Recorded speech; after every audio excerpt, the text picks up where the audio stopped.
Pessoal, nossa entrevista de hoje será com o professor Marco Antônio Villa, um dos grandes nomes aí da história e do momento político do Brasil, que vai falar aqui com a gente no Conexão. Então fique ligado.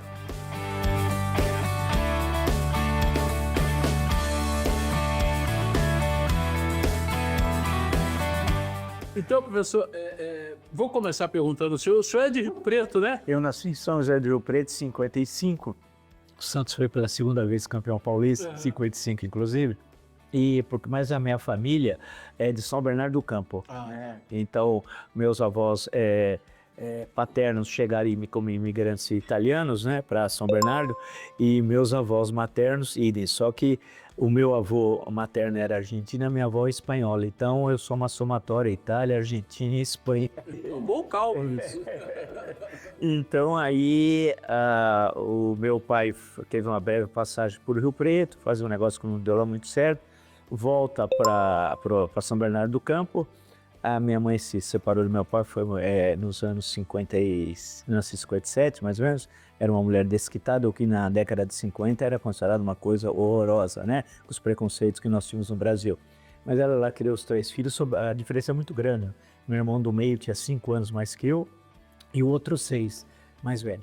E aí voltamos a morar em Rio Preto. Então eu fiquei em Rio Preto até 64. Foi a primeira vez que eu vi o Santos em campo mesmo. Eu via pelo rádio e via no cinema.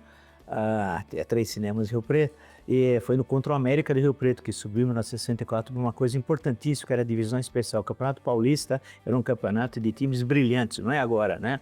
Eram times, basta lembrar agora, Guarani, Ponte, grandes times. Aí foi dia 5 de julho de 64, a primeira vez que eu vi o Santos. E o América ganhando 2-1. E o Pelé nesse dia estava em campo. Foi um jogaço. Foi um dos maiores públicos do interior. Naquele estádio no Mário Alves Mendonça, onde hoje é o Atacadão. Era o Mário Alves Mendonça, era ali. Foi um dos maiores públicos até uns 30 anos atrás, 20 anos, porque realmente foi... E tinha gente por tudo que era lugar. Como eu cheguei muito cedo, porque quem me levou foi um amigo da nossa família, o seu Manuel, um comerciante importante lá em Rio Preto. Ele era sócio também da América, chegou mais cedo, nós ficamos numa posição boa na arquibancada ali, que dava para ver pelo meio da arquibancada os jogadores se aquecendo, porque o vestiário era tudo pequeno. Eu lembro que eu vi o Zito, que muitos anos depois eu encontrei em Santo André. Aí eu vi o grande jogo do América. Até pouco, na semana posterior, eu mudei para Santo André, porque a minha mãe veio ajudar meu avô a cuidar da loja de aviamentos. Acho que nem existe mais hoje, mas antigamente existia em Santo André, que é vizinha a São Bernardo, é uma coisa só, né? E aí eu fiquei um período lá, até final do primário, na época do primário Fundamental 1 e do ginásio, que seria o Fundamental 2, né? Aí eu vim para São Paulo, né? E aí eu fiz o colegial, que é o ensino médio de hoje, mas aí eu trabalhava manhã e tarde e estudava de noite, né? Eu fiz o colegial à noite. E tive sorte de... Toda essa trajetória em escola pública, professor? Escola pública. E à noite eu tive sorte porque a firma que eu cheguei na época, era a época do milagre econômico brasileiro. Essa firma projetava grandes usinas hidrelétricas, como Água Vermelha, Ilha Solteira, aqui no Rio Paraná, no Rio Grande, parte de Itaipu, usinas no Paranapanema. Então, o Saber Tech tinha muitos técnicos estrangeiros e engenheiros estrangeiros, e eu comecei lá a trabalhar e tinha uma biblioteca, por sorte, uma biblioteca lá. Tudo que eu aprendi, 90% são graças às bibliotecas públicas, né? Lá tinha biblioteca, mas eu ia muito à Biblioteca Municipal Mário de Andrade, que era mais ou menos perto de casa. E que eu ia a pé na biblioteca circulante. Anos depois eu usei até para fazer parte desse livro lá. E aí, apesar do colegial eu não tá lá muito interesse, eu não tenho muito interesse pelas aulas, mas a turma era uma época difícil do regime militar, mas eu tinha uns 5, 6 companheiros que eram muito interessados em arte, cinema, literatura. Começavam a falar de autores que estavam chegando ao Brasil, que ninguém conhecia, como Humberto Eco, como era linguista, depois virou romancista, mas coisas que ninguém falava, os concretistas, poetas, eles gostavam dessas coisas. Não sei por acaso, calhou da gente estar na mesma classe. E até xadrez, porque em 72 houve um grande campeonato mundial de xadrez, a disputa foi a Guerra Fria, a União Soviética pela primeira vez, e Estados Unidos. era não, o Boris Spassky, ainda antes, esse é o Anatoly Karpov, Boris Spassky e o Bob Fischer, que era o maluco de pedra, porque grande parte dos jogadores são malucos, né? O Fischer, o Bob perdeu o primeiro jogo, o segundo ele não compareceu, reclamou do barulho, não havia barulho nenhum, evidentemente, estava perdendo 2-0. E aí se recuperou e ganhou do Karpov e tal. E aí todo mundo, todos os jornais falavam de xadrez, até na Rua Augusta criaram uma academia Capablanca, que é um grande jogador cubano, né? E todo mundo só falava em xadrez, e a classe falava em xadrez também, então todo mundo começou a jogar xadrez, até esse grupinho de 6 aí. Aí eu terminei o colegial, aí eu fiz o semi-extensivo, não fiz eu queria ficar 6 meses sem estudar, só estudar eu sozinho. E assim, antes de entrar na universidade, eu tive sorte que eu morava num local que era na Rua Antônio Carlos, que tinha muitos cinemas. Tinha os cines no Conjunto Nacional, que não existe mais, aqueles cinemas. O MASP, que tinha ciclos de cinemas constantes, e eu aprendi coisas que eu até hoje nunca me esqueço. Os ciclos de cinema japonês, Kurosawa, tudo isso. Pela primeira vez na minha vida eu vi lá, isso em 74, por aí. Aí eu tinha o Cine Biju na Praça Roosevelt, que era um cinema francês, eu acho que do tamanho dessa sala, daqueles cinemas bem pequenininhos, mais filmes de arte. Quase um cineclube. Quase um cineclube, era só cinefilme de arte e tal. Então eu tive sorte, ali a Biblioteca Marandá, ali próximo, aí eu fiz o semi-extensivo, que era no Equipe, que estava começando o cursinho Equipe, que também tinha muita gente que depois foi para a televisão, passou por lá, nessa época, ou para a literatura, para as universidades. E aí, como era a época que todo mundo pensava fazer economia e tal, quem era pró-milagre e anti-milagre, eu estava na oposição, eu quis fazer economia também, porque o meu ídolo era o Celso Furtado e tal.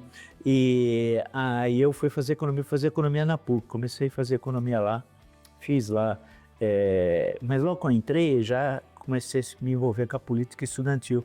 Então logo já fui para o centro acadêmico várias vezes, e vários anos, e não acabei o curso de economia não, mas aí fundamos o DCE Livre. O primeiro DCE Livre foi o da USP, no ano seguinte fizemos o da PUC, e eu fui presidente lá do DCE. Aí, que na prática era eu sempre que falava, tal, era o orador principal, quer dizer, eu era quase o único, porque nós não tínhamos bons oradores, não é que eu era tão bom assim aqui, então, e foi um ano, em 77 foi o renascimento do movimento estudantil. E foi até lembrado agora num livro que está saindo agora, foi o encontro que reconstruiu a UNE, uma comissão pró-reconstrução da UNE que estava ilegal, e aí houve a invasão da PUC, foi uma tragédia, foi uma noite, uma quinta-feira, 22 de setembro de 77. E eu acabei até sendo depois, no final, indiciado na Lei de Segurança Nacional, tal, mas não fui preso naquele dia, por incrível que pareça, aquele dia, parece a história a cartucha de Parma, do Stendhal. O cara queria conhecer o Napoleão, viu o Napoleão estava no meio da Batalha de Waterloo e não percebeu que estava no meio da batalha. Eu saí, acho que 2, 3 horas antes, porque eu estava tão cansado, tinha ficado vários dias sem dormir, e aí eu falei, acho que agora os meus amigos lá, meus companheiros lá, ficaram na mesa em frente ao Tuco. O Tuco era o Tucão antes do incêndio. Ninguém imaginaria que ocorreria invasão, aquela era uma coisa absurda, tá? Era o coronel Erasmo Dias, torcedor do Santos, infelizmente, e que lidera aquela loucura, invade a Universidade, as meninas ficam feridas, queimadas, entuca, destrói o nosso centro acadêmico, roubaram o nosso centro acadêmico, teve coisas assim tenebrosas. E aí acabou até a questão do abandonado, depois acabou sendo arquivado. Mas aí eu me cansei de economia, porque ao mesmo tempo que eu gostava de fazer política estudantil, eu estudava economia. Aí eu fui em 76 ainda, logo quando eu tinha acabado de entrar, eu fui selecionado lá para ser estagiário no SEBRAP. O SEBRAP era o suprassumo da época.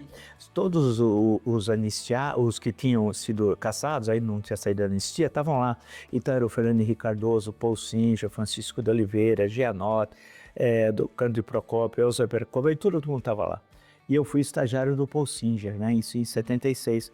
Eu era o mais novo lá, porque todo mundo estava no 4º ano, outros já eram formados nessa área de economia, e eu assistia às discussões que eles tinham, uma discussão quinzenal, que era muito importante, chamada Mesão, em que eles discutiam um texto de alguém, e foi uma coisa incrível, que tinha muitos estrangeiros que vinham lá, e aprendi bastante. Mas aí eu percebi que não ia ficar, estava cansado um pouco da economia, e aí eu queria fazer outra coisa. Aí eu abandonei a PUC e fui fazer História na USP. E fiz certinho, nos 4 anos, a graduação, junto com a licenciatura, arrumava um jeito, porque quando eu comecei a dar aula lá, fazer o curso de História, eu já estava dando aula de História, porque eu realmente eu estudava muito História, sem estar na História. Tinha uma predileção, porque a história é a ciência política. Eu gostava muito. Então, aí eu já comecei a dar aula para o ensino médio de História a caráter precário, e aí entrei no primeiro ano. Aí, quando eu fiz a licenciatura junto com o curso de bacharelado, que era um curso na pedagogia que a gente fazia, porque eu acabava trabalhando manhã, tarde e noite, porque era uma loucura. Aí, quando eu já estava indo para o final, no quarto ano, eu já estava um pouco cansado da história. Eu achava que as nossas discussões teóricas eram muito pobres na época, eu considerava isso. Aí eu já tinha ido dando uma olhada em ciências sociais, ficar atrás da história, e conhecia umas pessoas e conhecia alguns professores que eu já tinha lido e tal, e encontrado assim, que era muito fácil conversar com alguns deles naquela época. E aí eu fiz 2 optativas até lá. Fiz com a professora Ruth Cardoso, fui lá para aprender um pouco de antropologia, e fiz com sociologia com a Luísa Fernandes, filha do Florestan Fernandes, para estudar sociologia política. E aí foi muito bom. Aí eu falei até para a Luísa Fernandes, pô, eu queria fazer mestrado aqui, não quero fazer na história, não estou interessado. Queria discutir as questões mais teóricas, tal, que a gente gostava na época. Aí ela falou, então faz aqui comigo, o que você quer fazer? Fiz lá o projeto, mostrei o que eu queria fazer. Tal. Ela falou, pô, legal, ótimo, faça isso e tal. Aí comecei a fazer as disciplinas, e ao mesmo tempo dando aula no ensino médio. Mas logo em seguida abriu o concurso na Universidade Federal de Ouro Preto, que estava sendo criado um curso de História em Mariana, que é vizinho Ouro Preto, no seminário, que é a primeira escola de Minas, em 1750, foi lá em Mariana, que foi a primeira vila, cidade e capital de Minas Gerais. Eu prestei concurso, entrei para História da América, e tinha muita gente nova, gente que depois... curiosamente, em 2014, fez 50 anos do regime militar. Os 4 principais livros saíram, 3 eram de professores de lá que tinham passado por lá. Era eu, o Carlos Fico e um outro colega, o Rodrigo, só o Daniel Arão, que estava na UF. Mas era muita gente nova, eram professores novos. Só tinha um que era mestre, estava fazendo doutorado, o resto todo mundo fazendo mestrado. Então havia um interesse, muita disposição de estudo, debate, e um curso que trabalhava com muito documentos, aprender a trabalhar com arquivo, porque ela tinha um arquivo muito bom desde o século XVIII, e que não era o meu estudo em Minas Gerais, o meu estudo era o México, e eu comecei a me interessar muito pela história mexicana na graduação. E depois, aí no mestrado, eu ia estudar umas questões da economia cafeira, acabei estudando o México. E fiz o trabalho sobre a Revolução Mexicana. Aí o doutorado, eu resolvi voltar para a história, né? Porque eu já estava dando aula de História da América. Aí voltei para a História, e era um trabalho também sobre o México nos anos 20 e 30, a Revolução em 1910, mas é possível fazer um corte até 1940, até o final do governo do Cárdenas. Então eu peguei o período 20 e 30, movimentos camponeses em 2 estados, que era importante. E na época havia um interesse muito grande, era o governo Sarney ainda, pelo estudo de formar profissionais na área de História da América, que nós não tínhamos aqui. E eu fui, o CNPq e CAPES financiaram a viagem e a bolsa para lá. Aí eu fiz um levantamento grande, foi muito bom, viajei para a região do Vale do México, região central, quase todos os estados, levantei um material imenso, comprei muitos livros, mandava por navio, né? E assisti seminários inesquecíveis com gente que eu conhecia de livro, que eu nunca tinha visto, na área da América Latina. Conversei com muita gente, brasileiros lá, e gente que acabou ficando, alguns ficaram por lá, nunca voltaram ao Brasil. Mas lá eu tive uma ideia, até eu brinco, que apareceu o Antônio Conselheiro. Já estava adiantado o trabalho, aí um dia eu estava lendo, até eu falei para o professor José Souza Martins um dia, eu tive a honra de coordenar uma coleção, do qual um dos livros é dele, sobre história do estado de São Paulo. Eu estava lá lendo um livro, História Política de los Campesinos Latino-Americanos, e o ensaio do Brasil era dele. Estava lendo, daí ele falava de Canudos, tal, Contestado, Juazeiro, essas coisas, parará. E eu falei, putz, sobre Canudos, continua, porque eu ensino, na nossa curso de graduação de História, lá em Mariana, Ouro Preto, tinha o trabalho de conclusão do curso, os TCCs, e eu sempre falava, o pessoal estuda Canudos, nunca ninguém se interessou. Eu acho que o meu convencimento era muito baixo. Eu falava, não, faça isso, faça aquilo, tal, ninguém... Mas lá, eu olhando, eu falei, putz, vida, não tem nada. Então, por que não estudo isso? Isso daqui que eu estou fazendo é legal, é bacana, porque eu estava fazendo sobre o México, eu gostava, mas quem é que vai ler? Vai levar o pessoal aqui do México, que se interessa por isso. No Brasil, as pessoas desconhecem as questões que eu estou estudando aqui. Aí eu voltei e falei com a minha orientadora, a Maria Lígia Prado. Eu falei para ela ficou meio assustada, porque todo mundo trabalhava com a América Latina, quem era orientando dela, e ela sabia que o meu trabalho estava avançado. Ela me conhecia da graduação já, teve na banca de mestrado, que foi, de mestrado era ela, o Otaviano e a Luísa Fernandes. Aí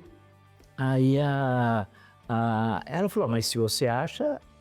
Não, eu falei, dá para fazer rápido. Eu falei, não vou ficar fazendo aquele trabalho eterno que nunca termina. E aí, então, eu me debrucei aí sobre Canudos. Aí a Biblioteca Municipal Maria de Andrade foi a minha principal professora, porque eu fiquei quase que 2 anos lá, tinha um setor de cabines, e você ficava na cabine, você estudando e tal. Abria às 9, fechava às 5, eu chegava às 9 e saía às 5. E eu fiquei amigo de todo mundo, o que facilitava, dos bibliotecários, chegaram de livros. E então eu peguei um material imenso de lá, inclusive do setor de raros, que eu fui estudar, que tinha uma pessoa que faleceu agora, um grande bibliotecário de raros, e a parte de periódicos, porque eles tinham o Estadão. Agora você consulta pela internet, mas uma coisa é você ver na tela, outra coisa é você pegar o jornal, né? É outra coisa. E lá ainda podia ter acesso direto a isso, eles tinham tudo naquela torre. E aí eles desciam o Estadão, aí eu fui olhando, consultando outros periódicos que lá tinham daquele momento, do final do século XIX, e aí foi uma maravilha que permitiu que eu depois estive também em Canudos, né, no Rio, pesquisando no arquivo do Exército, foi ótimo também, um coronel especialmente lá, diretor do arquivo, foi um cara fantástico, tal, para olhar as ordens do dia, que foram fundamentais para eu reconstruir as batalhas. E aí eu reaprendi, eu fiz um curso meu de História do Brasil Império, do Brasil do Segundo Reinado e da Primeira República, sozinho lendo os clássicos que lá tinham, livros do Campos Salles dando-se para o Barão Homem de Melo, você pegava lá, tinha tudo lá na parte de raros. Então, Campos Salles, que é uma figura fundamental, né, como, ainda no período da propaganda e depois na presidência, né? E os irmãos, né, o Alberto Salles, que escreveu A Pátria Paulista, etc. Bem, aí com todo aquele material, facilitou muito eu poder fazer a tese. E quando eu defendi, sobrou muito material também, que eu vou usar depois em outros trabalhos, né? Porque eu acabei lendo muito mais do que precisava. E para fazer a tese, aí defendi a tese, aí eu já tinha feito, acho que a vida também deve ter os ciclos, né? Igual a gente fala no futebol, né? Então, aí eu já estava cansado já da Alemanha, eu fui para o UFSCar, a Universidade Federal de São Carlos. Só que eu não tinha história, departamento de ciências sociais, mas eu tinha feito mestrado em sociologia, então dava para dialogar. Professor, a graduação em História... licenciatura em História também. Sociologia Política, é isso? E Sociologia, era sabia. E doutor em História Social, que ele se deu, porque lá tem História Social e Econômica, eu fiz História Social. Aí eu vim para o UFSCar, eu fiz uma transferência, eles estavam precisando, não tinha, eu fui lá, batemos lá, fizemos entrevistas, parará. O Departamento de Ciências Sociais tinha uma carência grande, a universidade estava começando a crescer, depois virou muito grande, com várias campi além de São Carlos, na época não. E aí eu fui para o Departamento de Ciências Sociais com essa vantagem.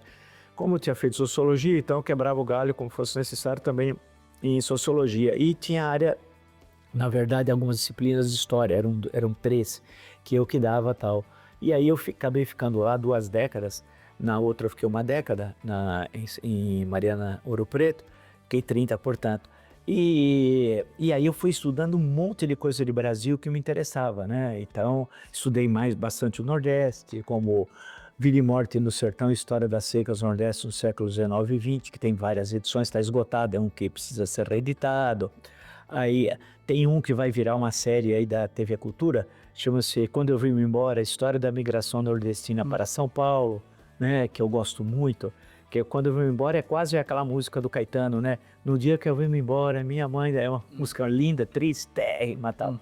E aí eu fui depois trabalhando com isso, aí fui vendo História Política no final dos anos 90, no 2000, fui me especializando nisso cada vez lendo mais. Então eu li li, escrevi, publiquei muita coisa, no total publiquei uns 40 livros. Aí o Hélio Gaspar até me pediu, porque ele tinha lido e tinha gostado muito, e fez um comentário super elogioso de domingo lá na Folha de São Paulo. Aí eu estava fazendo o livro das secas, ele falou, olha, eu estou escrevendo um livro, porque havia uma lenda que o livro não existia do Hélio, né? Até o Coni uma vez escreveu um artigo tão bonito chamado O Livro do Hélio, na página 2 da Folha, de que não existia. Esse livro não existe, porque ele falava há 10 anos, é tudo conversa, tal. O livro existia, claro. Aí eu estava, um dia ele falou para mim, pô, eu estou concluindo, queria que você lesse antes, olhasse os arquivos, ele tinha os arquivos do Heitor, que foi secretário do Gás do governo, Heitor Ferreira, e tinha uma biblioteca excelente, tinha porque depois ele doou toda a biblioteca para a Biblioteca Municipal Maria Andrade, uma biblioteca de livros que a gente não encontrava no Brasil, livros difíceis de encontrar, e muita coisa boa, e os arquivos, que era uma maravilha, que ele tinha.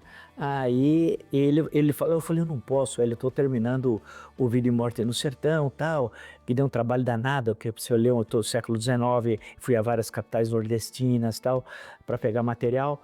Aí, quando eu terminei, um dia até ele me ligou, eu estava chegando aqui em São Paulo, vindo de São Carlos, ele falou, e aí? Eu falei, olha, o livro está para sair, então me traz a semana que vem. Na semana que vem eu levei, por exemplo, ele escreveu uma longa matéria lá no Jornal de Domingo, que sai no Globo também, na Folha, no Globo e outros jornais, e ele falou, agora você não tem desculpa, agora você terminou, agora você vai ter de olhar o livro aqui.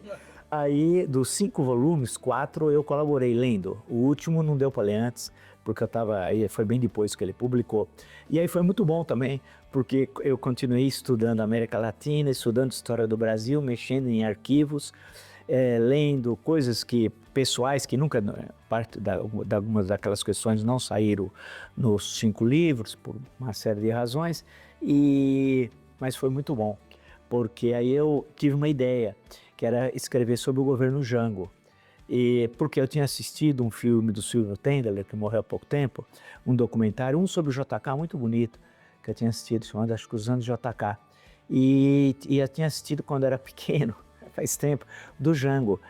E eu tinha aquela imagem do Jango e tal, mas depois eu tinha estudado umas coisas, eu falei, não, vale a pena fazer um recorte 61, 64, e estudar esse período. E não usei o material do Hélio, apesar que ele foi muito gentil, falou, você que às vezes você pode usar todo. Eu falei, não, você está terminando, não é justo que, olha, eu vou fazer do meu jeito, as formas que eu acho que deve ser feito e tal. E eu fiz, e eu acho que saiu um livro muito bom. Ele fez um longo comentário, inclusive na Folha de domingo, quando saiu, e o livro dele saiu em 2002, os 2 primeiros volumes. Então, quer dizer, o Jango meu saiu 2 anos depois.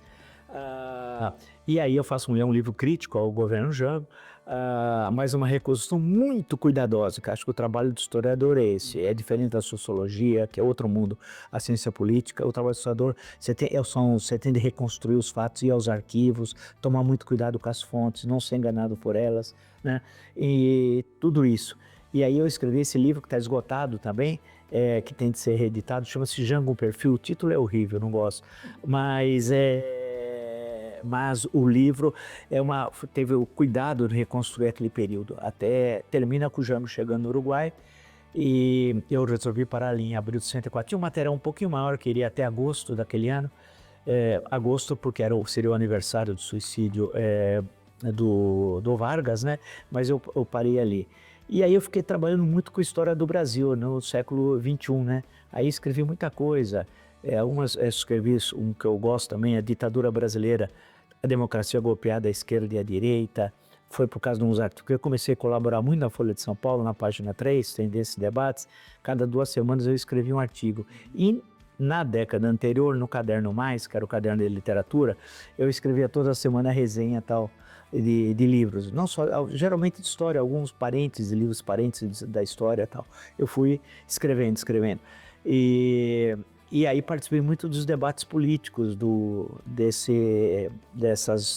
dessa primeira década, tendo uma visão um pouco divergente do que eu normalmente tinha no departamento no qual eu trabalhava, que era o Departamento de Ciências Sociais, né, da UFSCar, e que possibilitou na segunda década desse século eu publicar um livro fazendo um apanhado de 2003, 1º de janeiro, até 2012, pegando os 10 anos primeiros do governo do PT e tal. Então eu fiz um estudo que foi o estudo que deu o maior número de edições, né? Não sei, 13, 14, sabe lá eu quantas, já até perdi a conta. E aí foi toda uma leitura crítica desse período, né?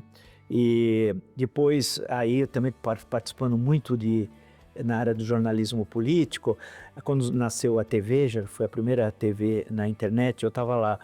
Eu participava de comentários políticos, depois teve o processo, Ação Penal 470, processo do Mensalão, que eu fiz um livro também sobre isso.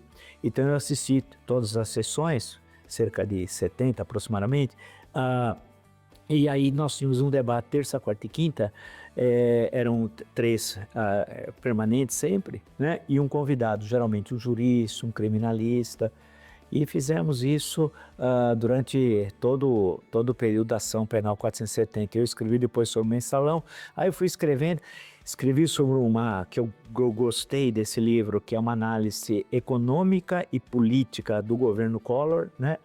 Que era pegar o estudo 90 a 92 e fazer um estudo, eu sempre gostei de economia, estudar teoricamente o plano Collor, que não é uma coisa de doido, aparentemente mas não é. Há toda uma construção teórica para chegar àquilo. Entrevistei toda a equipe econômica, alguns tiveram paciência de falar comigo inúmeras vezes, e o Antônio Candiro, por exemplo, o Eduardo Teixeira, que faleceu agora, o Ibrahim Eres, que foi presidente do Banco Central, que me reservou uma tarde inteira para conversarmos, bem, com todo mundo.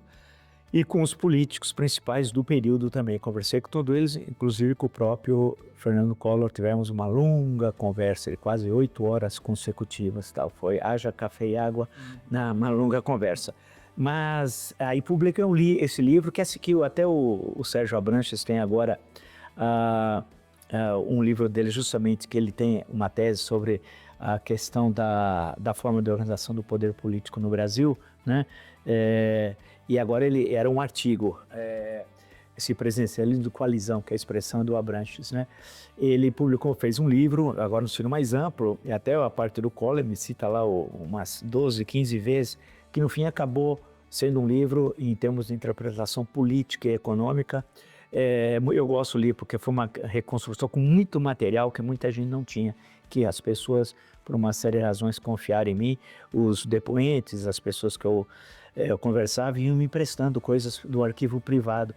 E aí eu fui até chegar a essas questões mais contemporâneas, como um país chamado Brasil, que é uma visão geral de história do Brasil pela Editora Planeta, a história em discursos, 50 discursos que mudaram o Brasil e o mundo. Eu fiz questão de pegar discursos que ninguém normalmente lembra, porque quando vai falar de Cícero é sempre a mesma coisa, tal. Então, por exemplo, eu peguei o Cícero falando contra Marco Antônio, né, que era o seu maior adversário político naquele momento. Escolhi um deles, um dos discursos mais violentos, tal, do Cícero, que odiava o Marco Antônio, que odiava o Cícero. Odiava tanto que na hora do segundo triunvirato, ele acertou o Marco Antônio Cotá, falou: tudo bem, fechado, mas eu quero uma coisa, o quê? As mãos e a cabeça do Cícero. E foram entregues as mãos e a cabeça do Cícero. Então, eu fui selecionando discursos diferentes. E agora, pela Planeta, a republicação, revista e ampliada, toda a parte final é totalmente diferente em relação à edição original, né?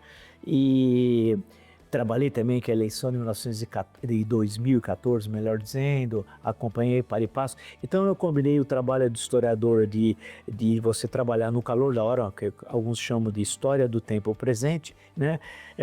Com os trabalhos mais de recortes de momentos da história do Brasil, como o caso de Canudos, ou visões como o livro do Collor, que é um recorte de 90 a 92, ou uma visão mais geral que deu um trabalho enorme, que é um país chamado Brasil, que é uma coisa que eu sempre quis fazer, que era uma visão geral de história do Brasil. Eu já tinha feito manuais para ensino de história, que eu sempre me preocupei com o ensino de história. Mas essa era uma coisa diferente, era dirigida a um outro público e com a bibliografia que eu considerava a melhor existente no Brasil, que eu fui lendo dos historiadores que eu mais admiro. Então eu estou sempre trabalhando, ao mesmo tempo nunca perdendo a oportunidade, isso desde do final do século passado, de participar de rádio, TV, de debates, buscar fazer a ponte entre a universidade e a sociedade, que eu acho isso muito importante, né? Tem uma obra importante também, vai Confidência Mineira, né? Também. Tiradentes. Então, isso deu uma confusão dos diabos, isso foi no ano 2000, Isso deu um rolo, a Assembleia Legislativa votou lá que persona não grata, os Estados Unidos, era uma bobagem, porque isso daí foi o seguinte, uma série que eu fiz, Sociedade Política no Brasil. Eram uns fascículos que tinham pedido lá em Brasília, dar uma visão rápido do Brasil e colocando alguns flashes para debater em sala de aula. A ideia era conversar na sala de aula, esse era o objetivo. E aí tinha a questão da Inconfidência, da Conjuração Mineira, da Inconfidência Mineira, que eu fazia umas referências que eu achei, ingenuamente até, que na universidade uma série de questões, desde o livro do Maxwell, chamado A Devassa em 75, que é um grande livro, que redefiniu a interpretação de Inconfidência Mineira, as pessoas já mostravam as limitações sociais. Por exemplo, não coloca o fim da escravidão, etc. e tal. E a grande rebelião naquele período é na Bahia, é a Conjuração Baiana, que aí sim coloca o dedo na ferida central do Brasil, que é a questão da escravidão, né? Mas 1789 não.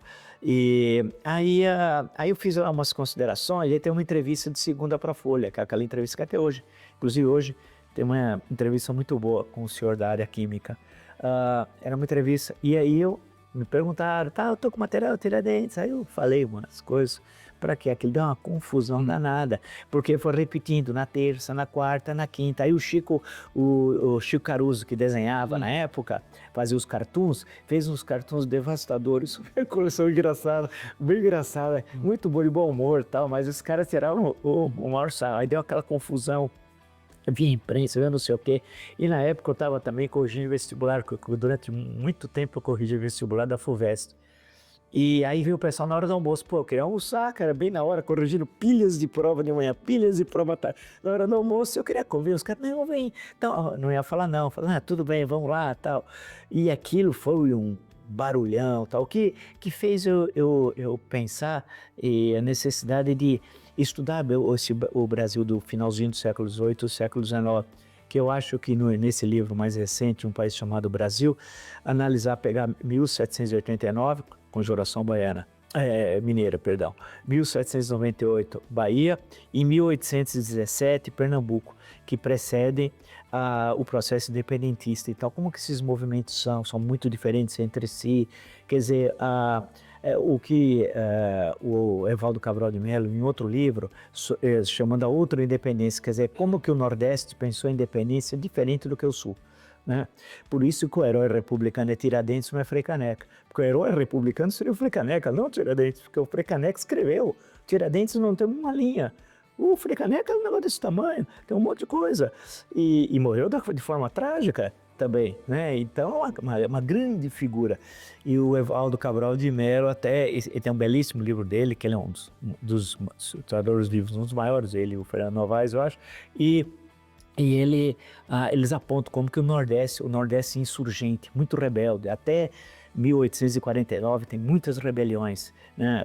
Tem uma em 48 que é reflexo da França, os ecos de Paris chegam a Pernambuco, porque Recife era um porto, tinha muito contato com a Europa, né?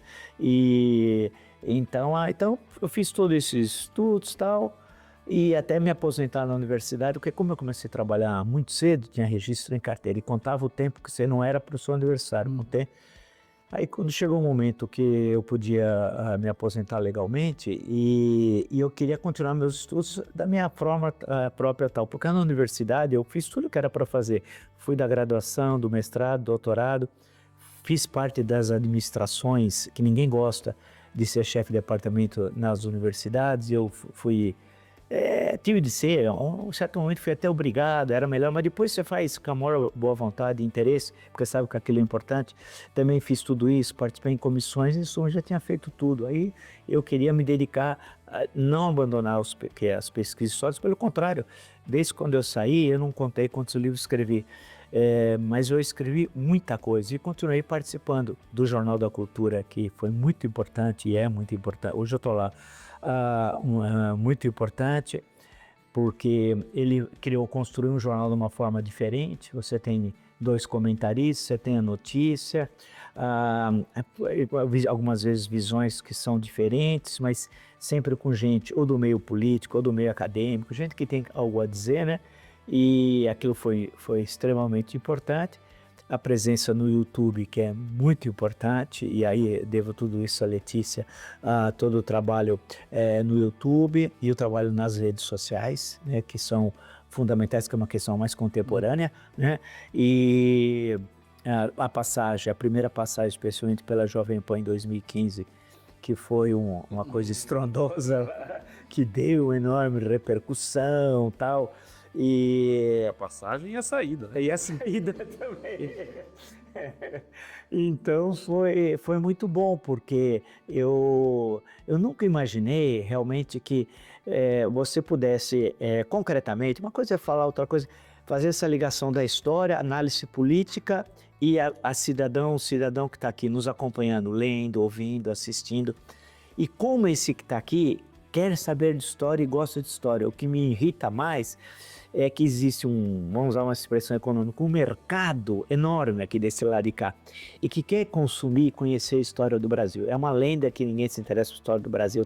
Agora, a universidade, ela tem de construir essa ponte, que em alguns países, claro que a França é sempre uma exceção, mas no caso francês, você tem clássicos da historiografia francesa com 1 milhão de exemplares vendidos, tal, né?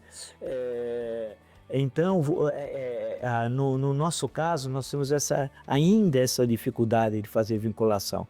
Eu digo Campinas, por exemplo, Campinas tem universidades tão importantes, né? Desde a Unicamp, aí o professor Zeferino Vaz deve-se muito a ele, e que construiu uma universidade fantástica, nós já temos a PUC, etc, etc. Mas esse papel que até hoje é carente. Eu digo isso porque muitas vezes eu convido colegas, olha, nós vamos debater tal assunto, lá na estrutura que eu tenho hoje lá na PAN, terça, quarta e quinta é a visão crítica às 22 horas. E o Só Vale a Verdade às 22h16. Eu não posso, eu tenho isso, não sei o quê. E nós já conseguimos trazer grandes pessoas na área da economia, da política, mas professores universitários, mas tem gente que podia vir, que eu sei que trabalha, mas sempre tem tem de fazer uma coisa, tem de fazer aquilo. Quer dizer, é como se aquilo fosse algo que não tivesse relevância, né? A relevância fosse a sala de aula, a pesquisa que muitas vezes só o parecerista do CNPq vai ler, né, e da FAPESP, graças a Deus nós temos a FAPESP, graças a 2 pessoas, o Caio Prado Júnior, que era deputado constituinte, que em 47 aprovou isso na Constituição Paulista, e ao governador Carvalho Pinto, que criou isso em 1962, né? Porque a FAPESP tem uma longa história, Fundação de Amparo à Pesquisa do Estado de São Paulo. Então, mas muitas vezes o sujeito fala, escreva, a parecerista lá leu, depois você manda o trabalho, mas aquilo não tem a vinculação com a sociedade. Na América Latina, alguns lugares tem, agora eu estou me lembrando no México. México, os estudos historiográficos têm uma vinculação com os leitores, com a política, não no sentido panfletário, mas aqui não tem. Na Argentina tem um pouco menos que o México, mas mais que o Brasil, mas nós aqui ainda estamos carentes. Então, grosso modo, é isso. Falei demais até.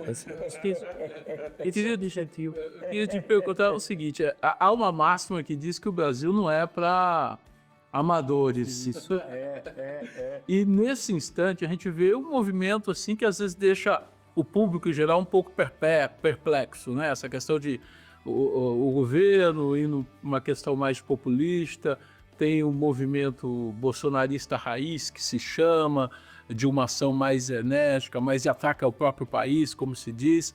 Como é que o senhor explica isso para a população? Em que momentos nós vivemos? E como é que o senhor vê, em perspectiva, as eleições de 26? Olha, essa é a grande questão. Quando eu acabei acompanhando para e passo os Lula 1, Lula 2, Dilma 1, Dilma 1,5, né?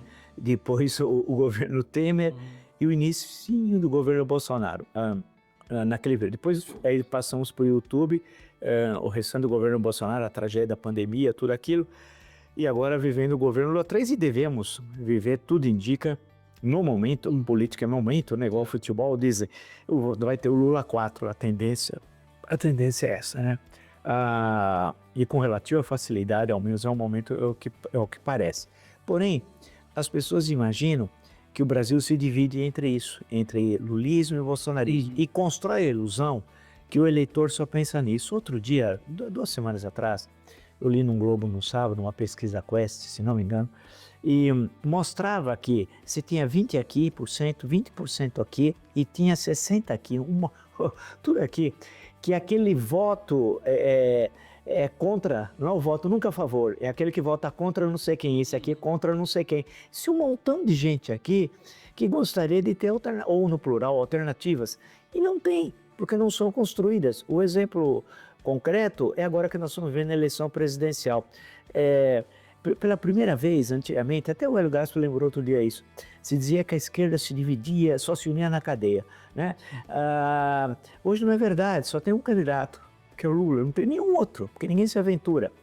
Enquanto isso, no campo da direita, vamos chamar assim, a direita democrática, que é uma coisa, e a extrema-direita, que é outra coisa, que é contra a Constituição, contra as liberdades, contra a democracia, tem uma série de candidatos, né? Eduardo Leite, tem o Ratinho Júnior, o Caiado, o Zema, só para lembrar aqui, e o governador de São Paulo, Tarcísio. 5, quando você tem 5, você não tem nenhum, a gente sabe que política é assim, né? Se é que não apareça mais algum outro aí que se proclame candidato. Então, nesse cenário, esses não emplacam, né? O Eduardo Leite é jovem, 2 vezes governador, tentou uma vez ser candidato pelo PSDB, acabou não sendo feliz, deve ser candidato ao Senado. O Caiado é o candidato de Goiás, é o candidato do 0,5 de 1989. Ele continua igual a 1989, nacionalmente. Em Goiás ele tem presença, mas nacionalmente não tem. Se você passa pelo Zema, é difícil entender pela história política de Minas, que é uma grande história política, desde o Império e na República, uma figura tão politicamente inexpressiva, nada pessoal contra ele, politicamente inexpressiva, e não tem a mínima condição de ser um candidato viável eleitoral. O Paraná, o Ratinho Júnior, que se fala hoje muito, porque no Brasil nós temos um momento de moda, muitas vezes a moda é muito curta, né? Dura 1 mês, 3 semanas, 2 meses, agora é Ratinho Júnior. Não, é o Ratinho, mas por quê? É o Ratinho Júnior. Porque ele faz um bom governo. Eu realmente não sei se ele faz um bom ou mau governo. Não olhei os indicadores do Paraná, desconheço. Sei que existe e tal, já vi até algumas pessoas conhecidas que elogiaram, mas nacionalmente, por um pouco, pelo que a gente conhece, é absolutamente inviável, impossível. Tal. O Brasil, precisa lembrar que é um país enorme, são 27 unidades da federação, né? É muito grande. Então, sobra o governador de São Paulo, como possível candidato. Por outro lado, tem todas as brigas no interior da família Bolsonaro, que cria dificuldades. Ele poderia ser um candidato, mas ninguém quer largar o certo pelo incerto.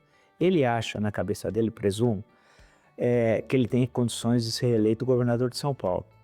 Se ele ser candidato a presidente da República, pode ser uma aventura. E se ele perder, acabou. Porque ele não tem raiz em São Paulo. E não tem raiz aonde? Em nenhum lugar. Então, para ele, na cabeça dele, eu quero ficar aqui. Não vou largar, porque aqui eu tenho chance. Quem está no Palácio dos Bandeirantes, não que necessariamente ganha. Vide Rodrigo Garcia, né? E vide Márcio França também, né? Exemplos recentes, né?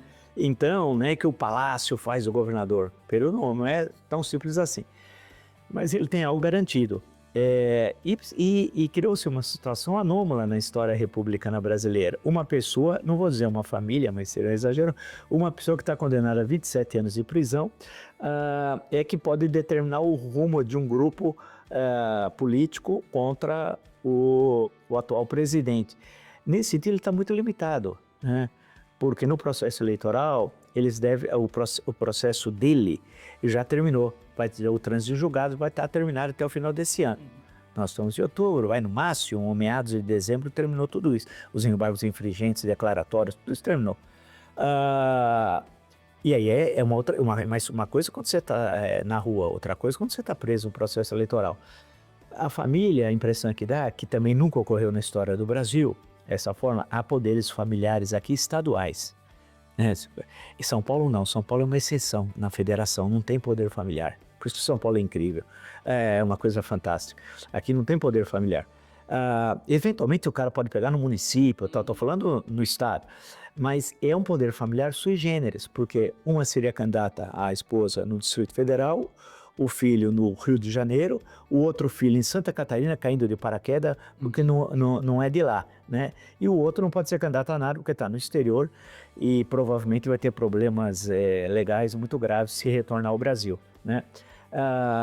Nesse sentido, ele tem se ele conseguisse eleger todos esses senadores, um poder político muito grande, se é que vai conseguir. Porque também tem essa história do o cara que ganha na véspera.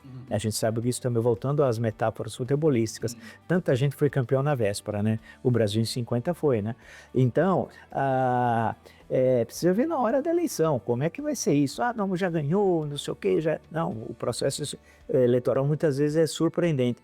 Então, nesse sentido, em termos eleitorais, a possibilidade do Lula ser reeleito é muito grande. Mas o que me chama mais atenção nessa história toda é que tanto no campo do atual governo, como no campo dessa oposição, que não é na minha leitura, até outro dia, entrevistando uma pessoa, eu fiz uma introdução lembrando a União Democrática Nacional, a UDN, que existiu durante 20 anos, de 45 a 65, e que tinha figuras brilhantes intelectualmente, Adalto Lúcio Cardoso, Afonso Arinos de Melo Franco, Prado Kelly, Aliomar Baleiro, e vai indo.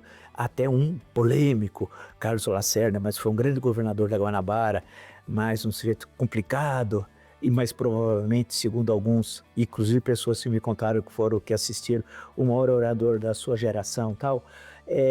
Isso é uma coisa que não tem nada a ver com o grupo bolsonarista. Nós estamos falando de gente brilhante, bacharéis, parte desses ministros do Supremo depois, Adalto Lúcio Cardoso, Aleomar Baleiro, por exemplo, que não tem nada a ver com esse outro pessoal. Então, mas não tem esse campo essa direita buscou ficar no guarda-chuva da parte mais extremista, que era mais fácil eleitoralmente, perdendo a possibilidade de construir uma proposta de direita liberal no sentido clássico e tal. Então, mas nenhuma delas, o que chama mais atenção, tem um projeto de país. E quando você conversa com as pessoas de mais idade ou que participaram de governos federais, né, eles sempre falam assim, mas qual é o projeto, qual é o plano, o que nós vamos ser daqui a 10 anos? A China está discutindo o plano quinquenal agora, está fechando o plano quinquenal, mais uma vez, mais um plano quinquenal. Ela sabe o que vai ocorrer daqui 5, 10 anos. Alguém vai dizer assim, mas o regime chinês é fechado, não é só isso, é verdade que é o regime político fechado. Mas nós precisamos saber que país nós queremos, e nós não sabemos, porque no parlamento as brigas, os confrontos que ocorrem são sobre questões absolutamente secundárias. Eu sempre dou o mesmo exemplo, nós já falamos 300 vezes sobre o banheiro, se o banheiro é feminino, masculino. Inclusive, o avião muitas vezes quer um banheiro, eu não sei como é que resolve esse problema, né? Esse pessoal quem vai no banheiro, né? Só tem um. Então, enquanto isso, o país está com uma educação que é um desastre, ciência e tecnologia, tudo parado, esses investimentos. Agora mesmo, a entrevista de segunda da Folha, esse senhor de Pernambuco sobre terras raras, é um primeiro brasileiro que estudou essa questão de terras raras lá atrás, tal. Puxa vida, que agora só se fala nisso. O que nós vamos fazer com isso? Qual vai ser o nosso caminho? A gente vai fazer o que fizemos no século XVIII, uma estrutura neocolonial? Vamos pegar tudo, mandar, assim como fazemos com o café, fazemos com a soja, que é uma estrutura tipicamente neocolonial. Nós não industrializamos nada, né? A gente manda uma saca de café e recebe 3 cápsulas Nespresso. Né? Mas se a gente fosse fazer uma relação do preço da saca de café e das cápsulas Nespresso, seria até interessante ver quanto custa uma, né? Veja, isso nós fazemos com ferro, nós somos uma potência mineral. Então a questão que se coloca é a gente ter projeto de país, e o que chama mais atenção é que nós não temos projeto. Os políticos não apresentam, os partidos raramente apresentam, e pior, o eleitor não cobra. Porque, afinal, tudo passa. Nós nunca na história do Brasil tivemos um período tão longo de eleições diretas. Nunca tivemos. É a primeira vez na história. E com sucessões regulares de presidente, democraticamente. Nunca tivemos na nossa história. O que nós temos agora é um momento único. Ao invés de aproveitá-lo, nós vivemos de questões absolutamente secundárias e irrelevantes e de oportunismo político, no sentido mais barato. E as redes sociais ajudaram a potencializar a mediocridade eleitoral, infelizmente. Todo mundo não fala para o seu parceiro no parlamento, aqui se nós estivéssemos, fala para lacrar para o seu grupo, para a sua bolha. Tanto que inúmeras vezes, e os parlamentares melhores me contam, eles falam assim, o sujeito vem, senta, faz uma pergunta, tem até 5 minutos nessas CPIs, levanta e vai embora, nem houve resposta. Mas o assessor filmou, então parece que ele é um cara fantástico, falou aquelas coisas que você gostaria de falar, só que levantou e foi embora.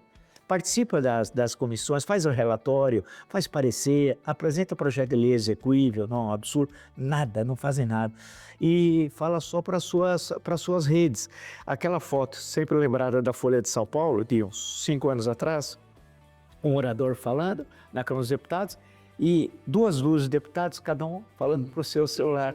Nem ouvindo, o cara falando lá, nem ele podia estar falando qualquer coisa, todo mundo olhando assim. Pô, mas cara, então é isso, o que nós precisamos é qualificar a reflexão sobre o Brasil, melhorar a qualidade da representação, mas tudo passa por até no meu livro sobre a questão a história em discurso, 50 discursos que mudaram o Brasil, o mundo, o Vitor Hugo foi parlamentar em 1848, e o Vitor Hugo fala a importância do voto, né? Em 1848, 48, 49, logo depois da Revolução. E aqui o eleitor ainda não entendeu a importância do seu voto, que ele é o senhor de tudo, é ele que tem o poder a cada 2 anos de escolha. Ninguém vai dizer que hoje, antigamente, era o voto a descoberto. Você ia votar na frente do mesário, você não podia ser livre. Na Primeira República, a República Velha, né? Havia a coação, havia a história que já dobrava a cédula para você. Você não podia olhar porque o voto seu era secreto, né? Tinha a velha piada, né? O fazendeiro dava todas as coisas. Agora não, você tem ampla liberdade. Nós nunca tivemos tanta liberdade. E o estranho, que quando eu pergunto para bons parlamentares, que já estão há algum tempo na Câmara dos Deputados, por exemplo, eu falo, essa é a pior legislatura? Eu acho que é, né? Mas eu pergunto. Eles falam, é a pior. Quer dizer, não é só uma impressão de quem está fora, é de quem está dentro. Porque a pessoa lá, alguns falam o seguinte, o que alguns eleitores, alguns prefeitos, algumas pessoas falam para mim é o seguinte, cadê a minha emenda parlamentar? Cadê a minha emenda parlamentar? E aí o bom parlamentar fala assim, eu estou aqui não para fazer a minha tarefa, né? Isso aí é o executivo, não é o legislativo. Quer dizer, a tarefa é tentar no orçamento, esse que é o papel.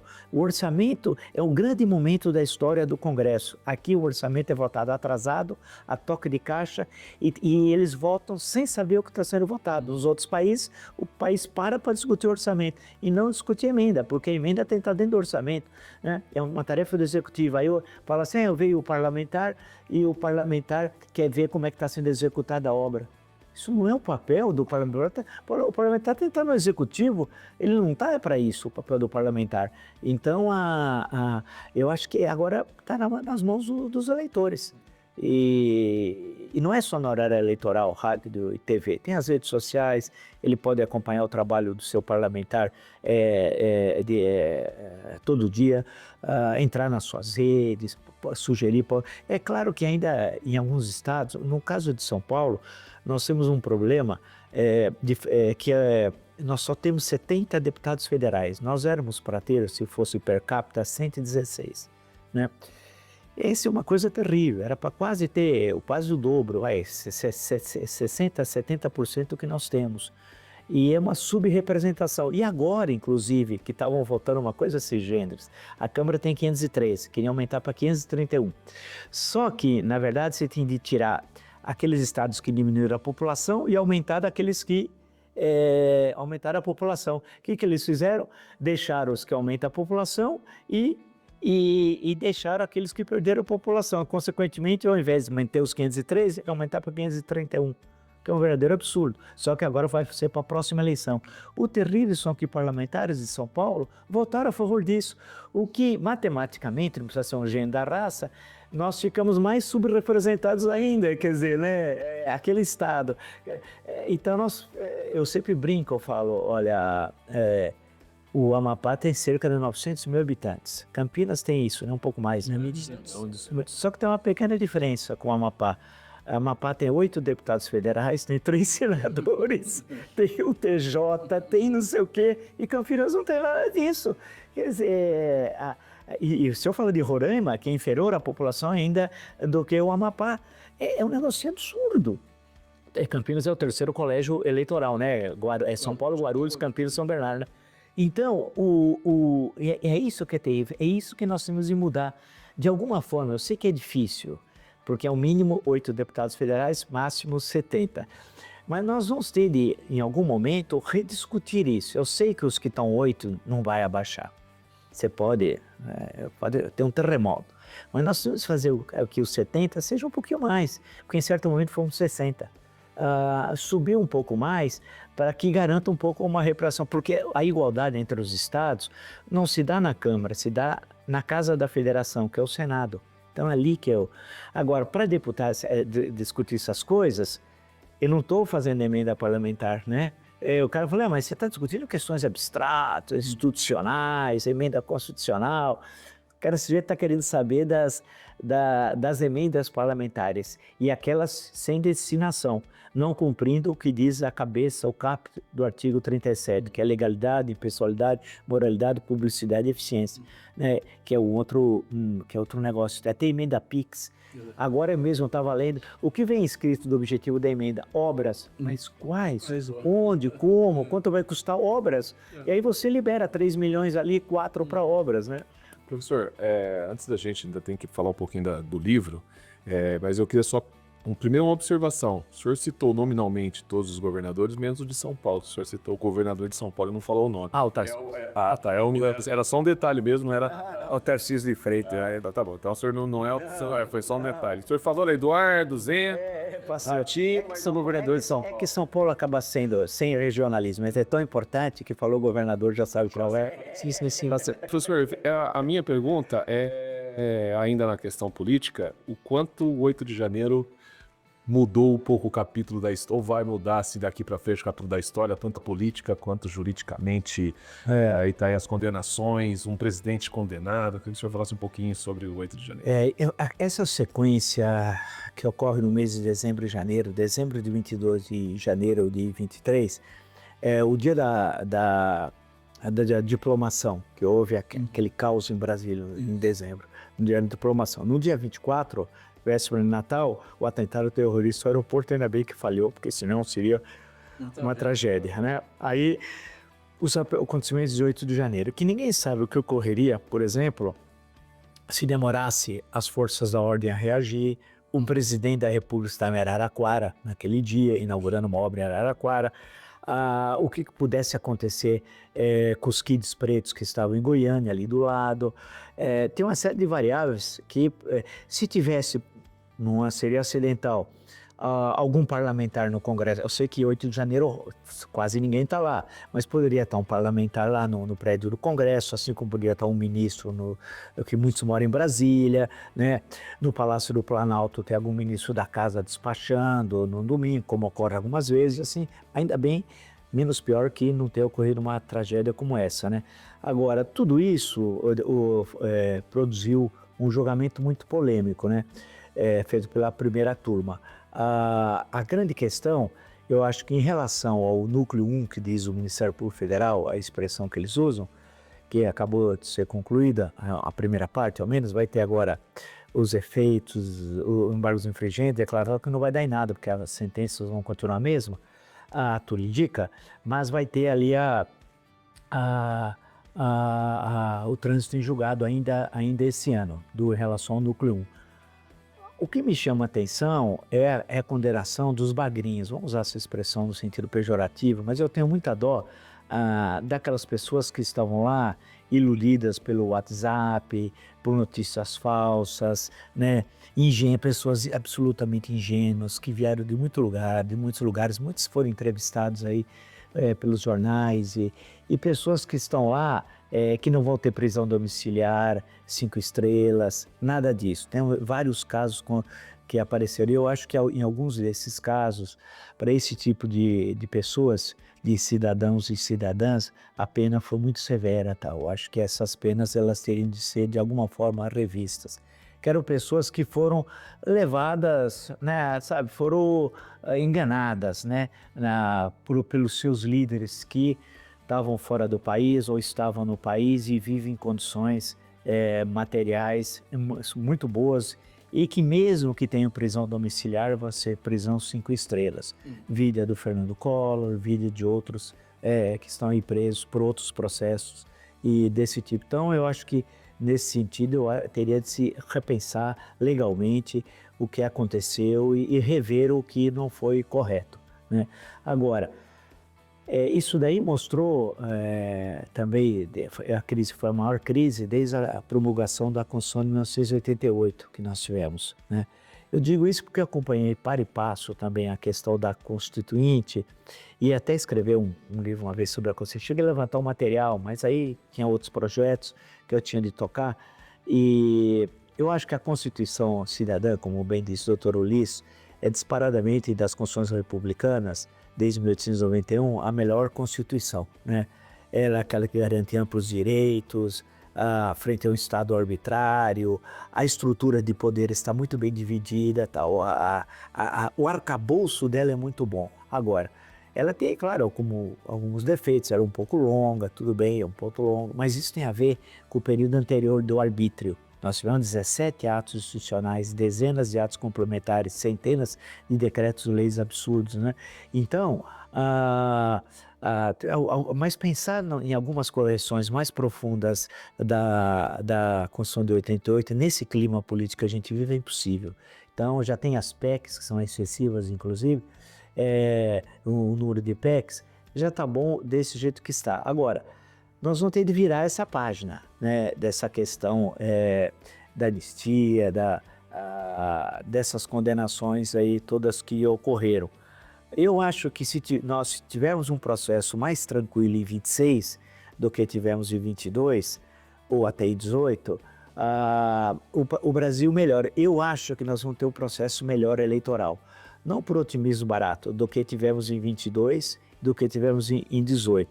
Em 22 nós chegamos a bom termo graças ao Tribunal Superior Eleitoral, porque o que teve de acusações em relação à urna eletrônica, sala secreta, sala escura, cadê a sala escura, a sala secreta? Não existe. E as pessoas falavam com a maior tranquilidade. Tudo aquilo que não existia, né? Era uma mentira. Como é que a mesma urna eletrônica elege você, não elege você, mas elege seus partidários, né? Então, por exemplo, de São Paulo, elegeu o Tarcísio de Freitas e não elegeu o Bolsonaro, não teve o... Então você fala assim, é um absurdo, tem coisas que não batem. Então, acho que a ação do ministro Alexandre como presidente do TSE naquele momento, ela foi fundamental. Agora, nós precisamos melhorar a qualidade da representação política brasileira. Eu acho que esse é o teclado central. Pode ser que melhore em 26 um pouco, porque, primeiro, vai diminuir o número de partidos políticos, porque vai subindo a questão da cláusula de desempenho. Isso vai diminuindo o número de partidos. E até em 30 vai aumentar um pouco mais. Isso vai diminuir o número de partidos, conforme aumenta a cláusula de desempenho. Mas nós temos muitos partidos políticos, baixo nível ideológico dos partidos, programas que são pro forma, as pessoas mudam de partido pelos interesses paroquiais normalmente, mas falta qualidade. Nós tivemos um bom momento de qualidade de repressão política entre os anos 1945 e 1965. Quando nós tínhamos o PTB, o velho Partido Trabalhista Brasileiro, não esse, né? O PSD, Partido Social Democrático, aquele antigo, não esse, a União Democrática Nacional, o Partido Democrata Cristão, o Partido Libertador. O Partidão estava ainda? O Partidão só foi legal 2 anos, de 45 a 47. E então, o Partido Libertador lá do Rio Grande, especialmente com o Raul Pila, era um partido parlamentarista. O Partido Democrático Cristão era muito forte em São Paulo, com o Franco Montoro, o Carvalho Pinto. O Jânio, que foi eleito pelo PDC, mas o Jânio nunca foi de partido nenhum, mas ele foi eleito governador e foi um bom governador em 1954, 58, e elegeu o sucessor, que era o Carvalho Pinto, né, que foi um bom governador também. Nós perdemos o AI-2, que extinguiu os partidos políticos, o ato complementar número 4, foi terrível, porque os partidos tinham cara. As pessoas sabiam que era o PTBismo, o UDENismo e o que era o PSD. Até essas coisas que ficou até depois. O DN, aquela só séria com respeito à questão do dinheiro público e tal, né? Contra os chapa branca, a expressão chapa branca, porque os carros tinham chapa branca, carro oficial, isso é chapa branca e tal. Um PTB pelo sindicalismo e o PSD pela moderação, né, habilidade política, aquela história do sujeito tirar meia sem tirar o sapato, aquelas coisas bem típicas do PSD, especialmente de Minas Gerais, né, que era o mais forte. Então nós perdemos essa estrutura política partidária.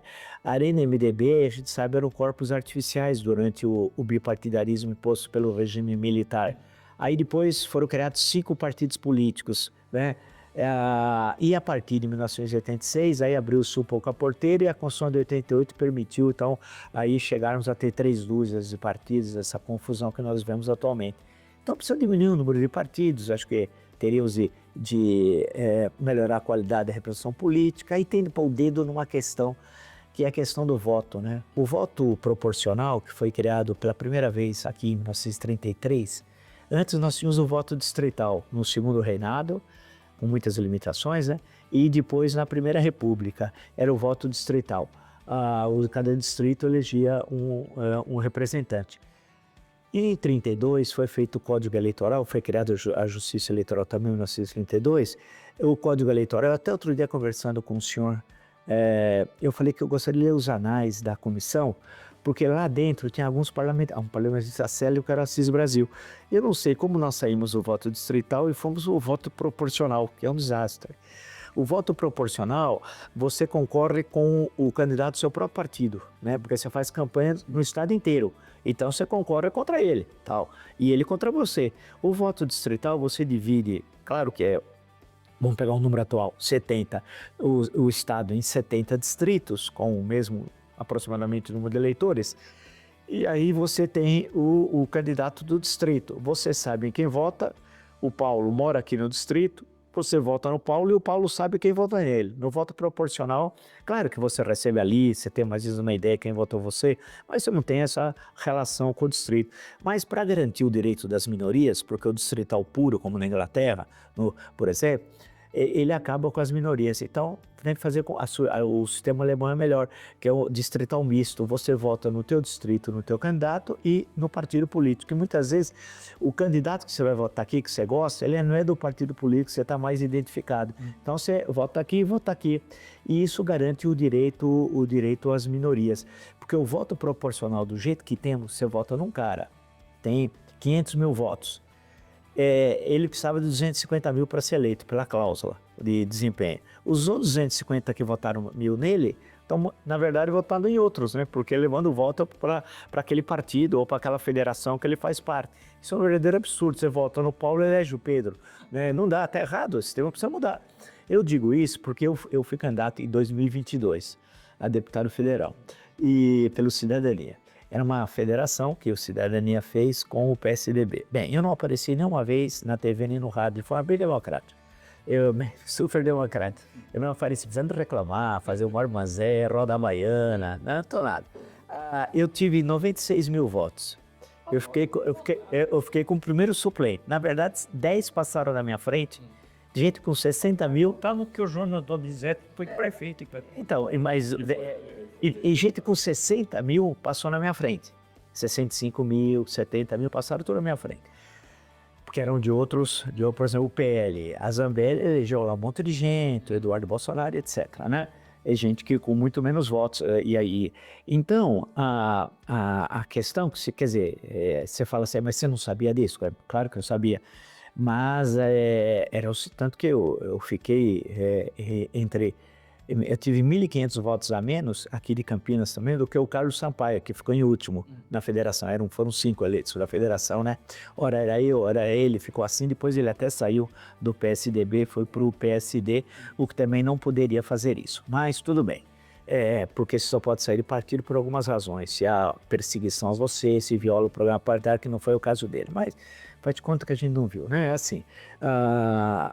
Você vai ser candidato de novo, não? Eu tô pensando, sabe? Porque eu digo o seguinte: as pessoas, em todo lugar que eu vou, eu ando muito pela cidade de São Paulo, eu gosto muito da cidade, né? E as pessoas sempre perguntam: e aí, como é que você vai, etc. tal. E a maior parte das pessoas, o curioso, é que não souberam que eu fui candidato.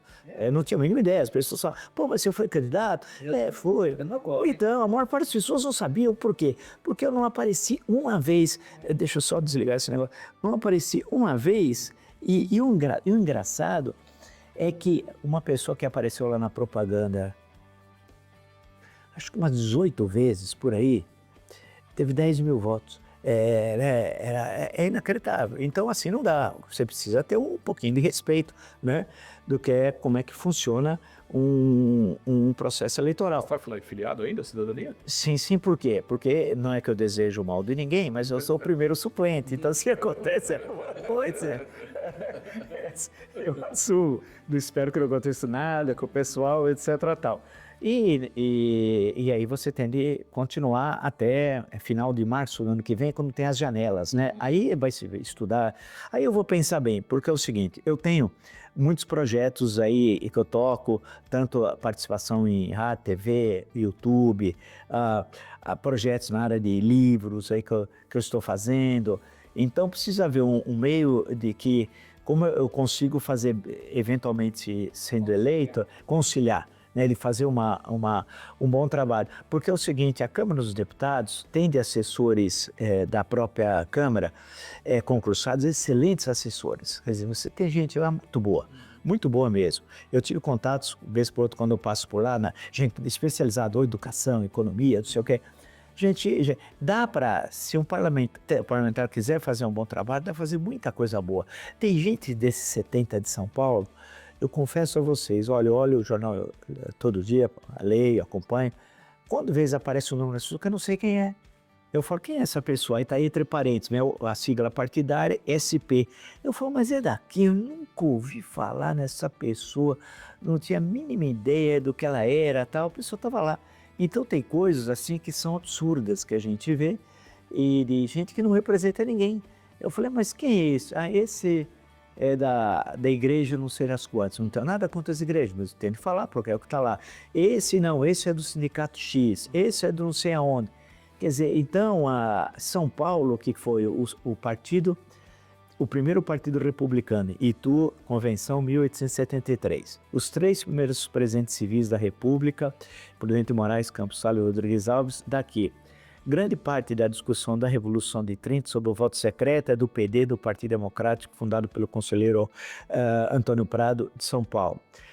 32, a Revolução Constitucionalista, ela é fundamental para a Constituição de 34 e para uma série de princípios constitucionais políticos. Se nós formos olhar o período 45-64, né, o maior deslocamento populacional no mundo ocidental ocorreu no Brasil, Nordeste e Sudeste, especialmente para São Paulo, para a região metropolitana e para o interior de São Paulo. Todos os outros movimentos sindicais que ocorreram nos anos 50 mais importantes, todos foram em São Paulo. Aí, quando nós entramos nos anos 70, o MDB mais forte e que vai depois ser o elemento fundamental na transição é de São Paulo. Em certo momento, o presidente da Câmara é de São Paulo, o presidente é de São Paulo, a maior bancada é de São Paulo e por aí vai. Diretas Já, fundamentalmente, começou no dia 25 de janeiro de 1984 na Praça da Sé. O último comício foi no Vale do Anhangabaú. Também São Paulo, o impeachment do Collor 92, São Paulo e assim por diante. Ou seja, ele tem um papel diretivo na vida republicana importante. E em certo momento, também não sei porquê, gostaria até de ter essa resposta, em certo momento, nós aqui em São Paulo perdemos a capacidade de construção de elites. E a gente tem de entender que as sociedades democráticas, a gente muitas vezes pode ter uma visão pejorativa de elite, mas não é sociologicamente. Você tem uma elite empresarial, uma elite intelectual, uma elite política. Os países funcionam assim. Não significa que é congelado, petrificado, mas elas são móveis, especialmente São Paulo, que é uma sociedade de classes. Não sei em que momento nós perdemos, em termos políticos, essa capacidade de construir uma elite política, né? Em algum momento mais recente, nos últimos 15 anos, mais ou menos, isso se agravou. Então, basta lembrar o seguinte, em 86, na Constituinte, nós tínhamos como senadores Severo Gomes, Fernando Henrique e Mário Covas. Hoje, os 3 senadores de São Paulo são Mara Gabrilli, o astronauta, e o Giordano, que se passar na Avenida Paulista, ninguém sabe quem ele é. O astronauta, a família diz que mora no Texas, tanto que o Texas é o único estado americano, todos têm 2 senadores. Texas tem 3. 2 em Washington e em Brasília, que é o astronauta. Que subiu, no governo Lula 1, subiu, desceu, foi para a reforma. Que ciência teve? Fazer palestra e vender suposto travesseiro da NASA, né? Vendedor de travesseiro. Nada contra os vendedores de travesseiro. Travesseiro da NASA, né? É gozação. Aí você fala assim, mas que é isso? Né? E o que ele conhece de São Paulo? O que ele conhece do nosso Estado, das nossas necessidades? Nunca teve vinculação nenhuma. E olha o absurdo, 4 anos antes, ele tinha sido candidato a deputado federal pelo PSB, junto com Márcio França. Não se elegeu. Veja como nós tivemos uns cenários atípicos recentes aqui. E aí, em 22, ele é eleito senador, quer dizer, 4 anos antes não conseguiu se eleger federal, depois eleito senador. Então, São Paulo perdeu a capacidade de produção. O interior de São Paulo, que eu não sei também porquê, que durante alguns momentos da história da República foi um celeiro de lideranças das várias cidades. Saiu daqui, saiu daqui, saiu daqui. Campinas produziu tanta gente, não precisa nem dizer. A região do Rio Preto, lá onde eu nasci, lá, teve lá o governador Fleurita, veio de lá, o Aloysio Nunes Ferreira e o pai dele também vieram de lá. Você pegava Ribeirão Preto, tinha presença na vida política nacional. Acabou. O interior de São Paulo sumiu desse papel dinâmico. É o interior mais dinâmico do Brasil, porque não é, sem exagero, nenhum interior tão dinâmico como o interior de São Paulo, que consegue combinar economia, ciência e tecnologia, formação de quadros, indústria moderna. Isso é o interior de São Paulo. Você anda pelo Brasil, você encontra o agronegócio mais forte é o de São Paulo, vale lembrar, o pessoal esquece, né? Então nós temos uma série de características que nós temos que são importantíssimas e que têm de ser exploradas, mas nós não temos uma elite política aqui em Brasília consiga fazer essa negociação que leve a que nós recebemos, não é falar que essa estrutura de impostos que nós temos, ela tem, claro que os mais ricos tendem a ir para os mais pobres numa federação, tudo bem. Mas a grande questão é que a forma como são distribuídos esses recursos é absolutamente indevido, porque não é o mais pobre lá na ponta que recebe, é o membro da elite local que se apropria desses recursos. Porque quando você começa a olhar como é feita essa transferência, tem realmente casos escabrosos que a gente vê por aí. E eu não sei como essa pessoa dorme, mas eles dormem tranquilos. Cidade que não tem saneamento básico, não tem escola, que não tem estrutura hospitalar, os caras desviam tudo. Porque a gente sabe, e as pessoas falam, os casos saem na imprensa, são escabrosos, mas aí por uma série de razões aí acaba redundando raramente numa condenação, etc. Tal. Então nós estamos vivendo um momento aqui em São Paulo especialmente de falta de renovação política, a elite empresarial perdeu de ter esse dinamismo, de apontar caminho. Nós já tivemos no passado, mas não temos agora. E em termos intelectuais mesmo, esse papel de elite intelectual, São Paulo acabou perdendo esse papel, né? E vivemos uma situação, quando a questão do Tarcísio, nada contra ele, nada disso, no sentido político, a questão que se coloca é que seria inimaginável, mas inimaginável, há 20 anos atrás, não muito, historicamente 20 anos é pouco, ele ser eleito governador de São Paulo. Seria mais fácil o Santos ser campeão mundial, né? Então é impossível, ele é produto dessa ausência. E como igual no futebol, na política, vazio não existe, é preenchido. Então, nós imaginamos no momento em que você tem figuras, o secretariado do Franco Montoro, por exemplo, foi um ministério. Se você pegar o secretariado dele, quantos que dali não foram ministros? Serra, Sayad, vai passando por todos, né? É um número fabuloso. Almir Pazianotto, que depois foi até presidente do TST, e por aí vai. Chegamos a uma situação que muitas vezes falam de secretários estaduais que eu não sei quem são. Simplesmente eu não sei quem são. Fala, mas quem é? Eu falei, nunca ouvi falar. É disso, não conheço. E antigamente nós tínhamos na ponta da língua uns 10 secretários, ao menos 8, a gente sabia. Para o bem ou para o mal, a gente sabia. Isso aqui é esse aqui. Mesmo agora o Tribunal de Contas, são 7, Tribunal de Contas do Estado. Ele vai nomear o 4º membro. Então ele já está 4-3. Foi um número de pessoas que eu nunca nem sabia que existia na minha vida. Falei, mas quem é? Eu tenho direito como cidadão paulista de saber quem é a pessoa, mas não sei. Então nós temos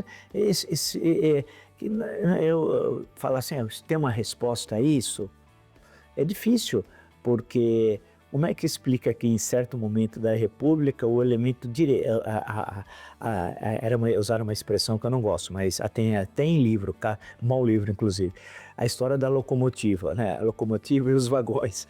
A locomotiva era São Paulo. Hoje a locomotiva política não é São Paulo. O São Paulo é um vagão perdido lá atrás, que ninguém acha. Há quanto tempo não tem um presidente do Senado paulista, por exemplo? Há quanto tempo? Décadas. Pode puxar décadas. Não tem. Eu estou querendo me lembrar aqui, posso errar, mas acho que o último foi o Auro Moura Andrade, que faz tempo. Não tem mais ninguém. Ninguém. Né? O que aconteceu conosco tal? Então, eu acho que nós temos de pensar, de entender essas lideranças que era assim, começava como vereador, prefeito no interior de São Paulo, prefeito, se destacava, o bom prefeito, parará, articulava no entorno, na região que tinha influência vizinha, ia ser eleito deputado estadual, o caminho geralmente era esse, né? Aí é um deputado estadual que aparecia, na próxima eleição, candidato a deputado federal, esse o caminho acabou. Muitas vezes ele chega até estadual, mas igual a Lesp, mas você não sabe, a Lesp não existe. Só aparece a Lesp quando há acusações de desvio de recursos, né, de anexo, compra de carro, né? Mas aquele deputado lá que fazia o maior barulho, o maior forrobodó em relação à sua região, ele sumiu. Então, acho que a coisa passa toda por aí. Né? Também a gente tem um problema grave de renovação. Que não é por falta de partidos, né? Porque tem bastante. Eu não sei se também a universidade... Acho que muita gente tem, entre aspas, culpa no cartório. Acho que as universidades têm um pouco de culpa nisso. Tem muitos professores universitários que poderiam estar na política partidária e contribuindo com o seu saber nas diversas áreas do conhecimento. Empresários que ficam receosos, bons de participar porque vai ser chamado de corrupto e de ladrão. Houve um recolhimento. Ele dá o passo atrás com medo, porque muitas vezes votam coisa que na hora não dá para você ver direito e... muitas vezes tem até... Fizeram com a Ermida de Moraes? Sim, quando ele foi candidato ao governo do estado de 86, né? Então, dá o passo atrás. Muitas vezes até receio de participar de prefeituras e tal, porque passa muito papel. Você tem que assinar muita coisa. Ou você confia no secretário, tá? Ele pode enfiar um papel ali que você não está vendo na hora. Você vai lá e chancela, e dá um tremendo problema, você não tem nada a ver com aquilo, você nunca viu aquela pessoa, houve um erro ali. Então, a situação realmente é muito difícil que a gente vive, né? E eu não sei, não é dizer que tudo passa por São Paulo, mas a crise econômica, política brasileira, da falta de perspectiva, da falta de futuro, passa por São Paulo. No momento que São Paulo conseguir construir novamente uma elite política dinâmica, capaz, nacionalista, moderna, acho que o Brasil sai do atoleiro, né? Acho que passa muito por nós aqui. E a dificuldade que a gente tem. E nós não entendemos ainda muito isso, porque todo mundo que não tem o que fazer nos seus estados, vem para onde? Para cá. Vide de várias colorações políticas. Rosângela Moro, eleita Estado Federal por São Paulo, se soltar ela em Campinas e falar para ela onde você está, o que é Campinas, ela não tem a mínima ideia. Ela acha que está em Marte. Ela foi candidata o ano passado a vice-prefeita de Curitiba e é deputada estadual por São Paulo. É inaceitável. Ela deveria, se tivesse dignidade, fazer o quê? Transferir o título para Curitiba, senão não podia ser candidato a vice-prefeito. Vou renunciar ao mandato de São Paulo, porque eu quero ser vice-prefeita de Curitiba, não. Né? Eduardo Bolsonaro é eleito 3 vezes por São Paulo e não mora. Sabe? 2 anos atrás, o Cláudio Castro, governador do Rio de Janeiro, falou: por que você não sai candidato para aqui, já que você mora aqui, etc. Até, quer dizer, todo mundo sabe. Mário Frias, daquele clássico Malhação, que mudou a história da TV Mundial. Foi secretário de Cultura. Você imagina, o Mário Frias, deputado federal. Aí você vai pegando. E também não só, a própria Marina Silva, para ser correto, verdadeiro e não ser hipócrita, ela foi eleita federal por São Paulo e ela não é de São Paulo, ela é do Acre. Nada contra... Alexandre Frota. Alexandre Aguiar. Frank Aguiar. Tiririca. Que foi vice-prefeito até de São Bernardo, vice-prefeito lá do Luiz Marinho. foi vice-prefeito do Luiz Marinho. E então a questão que se coloca é que São Paulo também virou um território aberto, a casa da mãe Joana. Então todo mundo quer se eleger, como tem 70 e no seu estado tem 20, e no seu estado tem coronelismo e aqui não tem, aqui na verdade é muito mais o voto de opinião, com raríssimas exceções. Então a pessoa acaba vindo para cá, né? Esse acaba fazendo esse papel. Essa vida aqui. Professor, temporada também miscigenada. Também miscigenado. Não, é verdade, você tem razão, tem razão. Fala. Eu queria fazer uma pergunta mais de caráter provinciano aqui. Existe uma corrente que sempre reafirma que Campinas foi a última cidade brasileira a abolir a escravatura. Nos seus estudos, tem alguma evidência nesse sentido? Porque eu também já vi contestação a essa informação, a gente sempre fica na dúvida. Ele ou não acontece? O Laurentino no trabalho.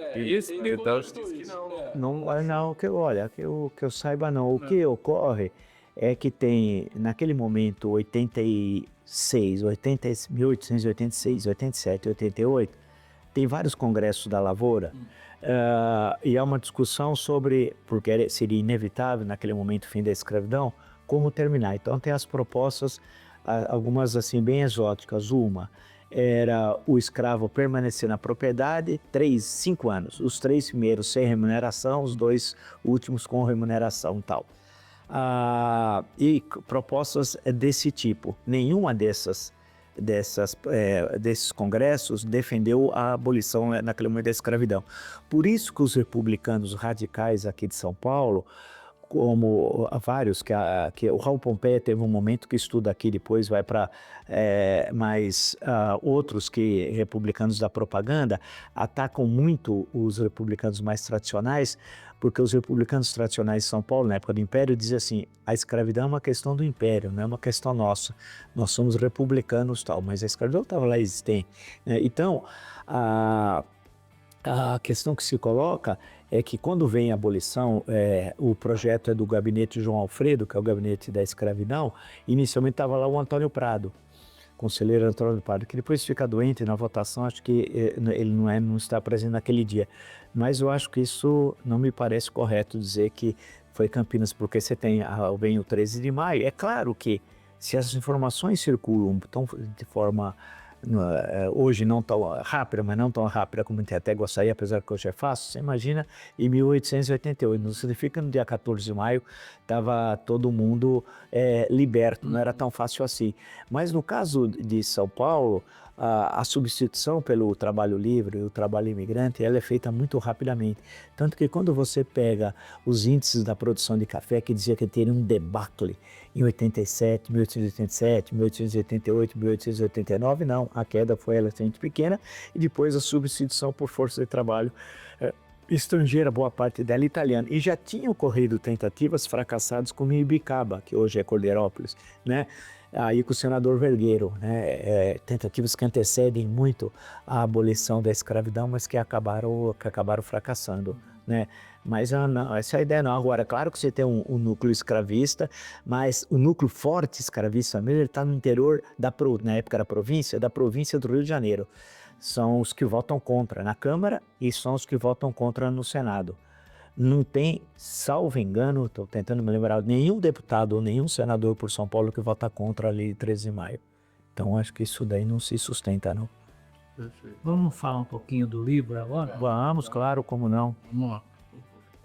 Diga como é que foi essa produção, professor. Bom, foi pesquisa violenta. Foi porque eu fiz esse trabalho, eu tinha primeiro de entender uma série de questões do mundo da religião que eu desconhecia. Tinha uma visão muito vulgar da questão do cristianismo. Aí e graças à Biblioteca Municipal Maria de Andrade, eu estudei bastante essa questão da escravidão, da religião, melhor dizendo.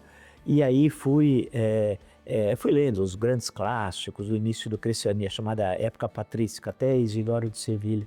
Então fui lendo, conhecendo quem era quem, como é que nasceu a noção de peregrino, os padres do deserto, essa questão de se separar da sociedade.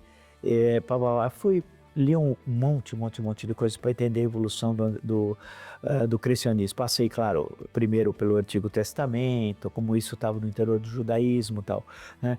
E então minha primeira parte foi o entendimento da questão religiosa para conhecer o Antônio Conselheiro, porque ele é o beato não é um membro da igreja, não é padre, não é nada, não é diácono, não é coisa alguma, é alguém que professa o cristianismo sem fazer parte da estrutura formal de nenhuma das igrejas. E na época, quando se fala igreja, entende-se igreja católica, tendo em vista que no século XIX o número de protestantes históricos era pouquíssimos e evangélicos não tinha, né? Isso é um fenômeno posterior.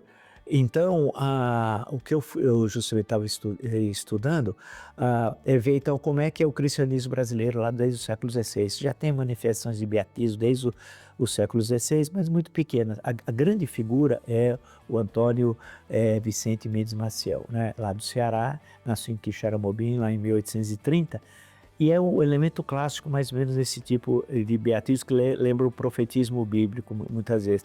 Você se descola da vida em sociedade, tem um problema grave de vida pessoal, no caso dele o fracasso comercial, familiar, e aí depois quando reaparece em 1871, acho que é a primeira informação que tem, é uma outra pessoa. E ele começa então a peregrinar, percorrer o campo, com vendo a expressão em latim, por toda aquela região lá de Sergipe, uma parte de Ceará, Bahia, fundamentalmente por ali, um pouco de Pernambuco, que ele percorre. Fica muito conhecido ainda no Império, né? Muita gente começa a seguir, ele faz lá as rezas dele, etc. tal, mas não tem grandes problemas, excetuando um momento no segundo reinado havia uma luta no interior da Bahia de liberais e conservadores, que eram os dois partidos do Império, tentam levá-lo, prendê-lo e levaram à fortaleza por um crime que ele teria cometido em Quixeramobim, que não cometeu, voltou, depois ele retorna ao sertão. Vem a República, muda a estrutura de poder político no Brasil. Primeiro, não é mais província, é Estado.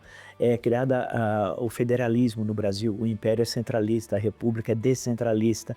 Então, você transfere os poderes do governo central para os governos estaduais, né? E aí as oligarquias, porque não tinha república no Brasil, nós somos um país sui generis, viramos republicanos sem republicanos. Ela virou uma república que não tinha republicanos na prática. E aí por quê? Porque por um golpe militar, era uma sexta-feira, veio uma descentralização, você transfere o poder. O que as oligarquias queriam era ter poder local, né? Por isso que vem o apoio à república. E no caso baiano, porque afinal Canudos está ali no sertão da Bahia, muda a estrutura de poder. Eram figuras muito conhecidas, como o conselheiro Saraiva, tal, na época do Império. Vem a República, surge uma nova oligarquia e que agora está redefinindo o poder político na Bahia, né? Está uma nova situação política.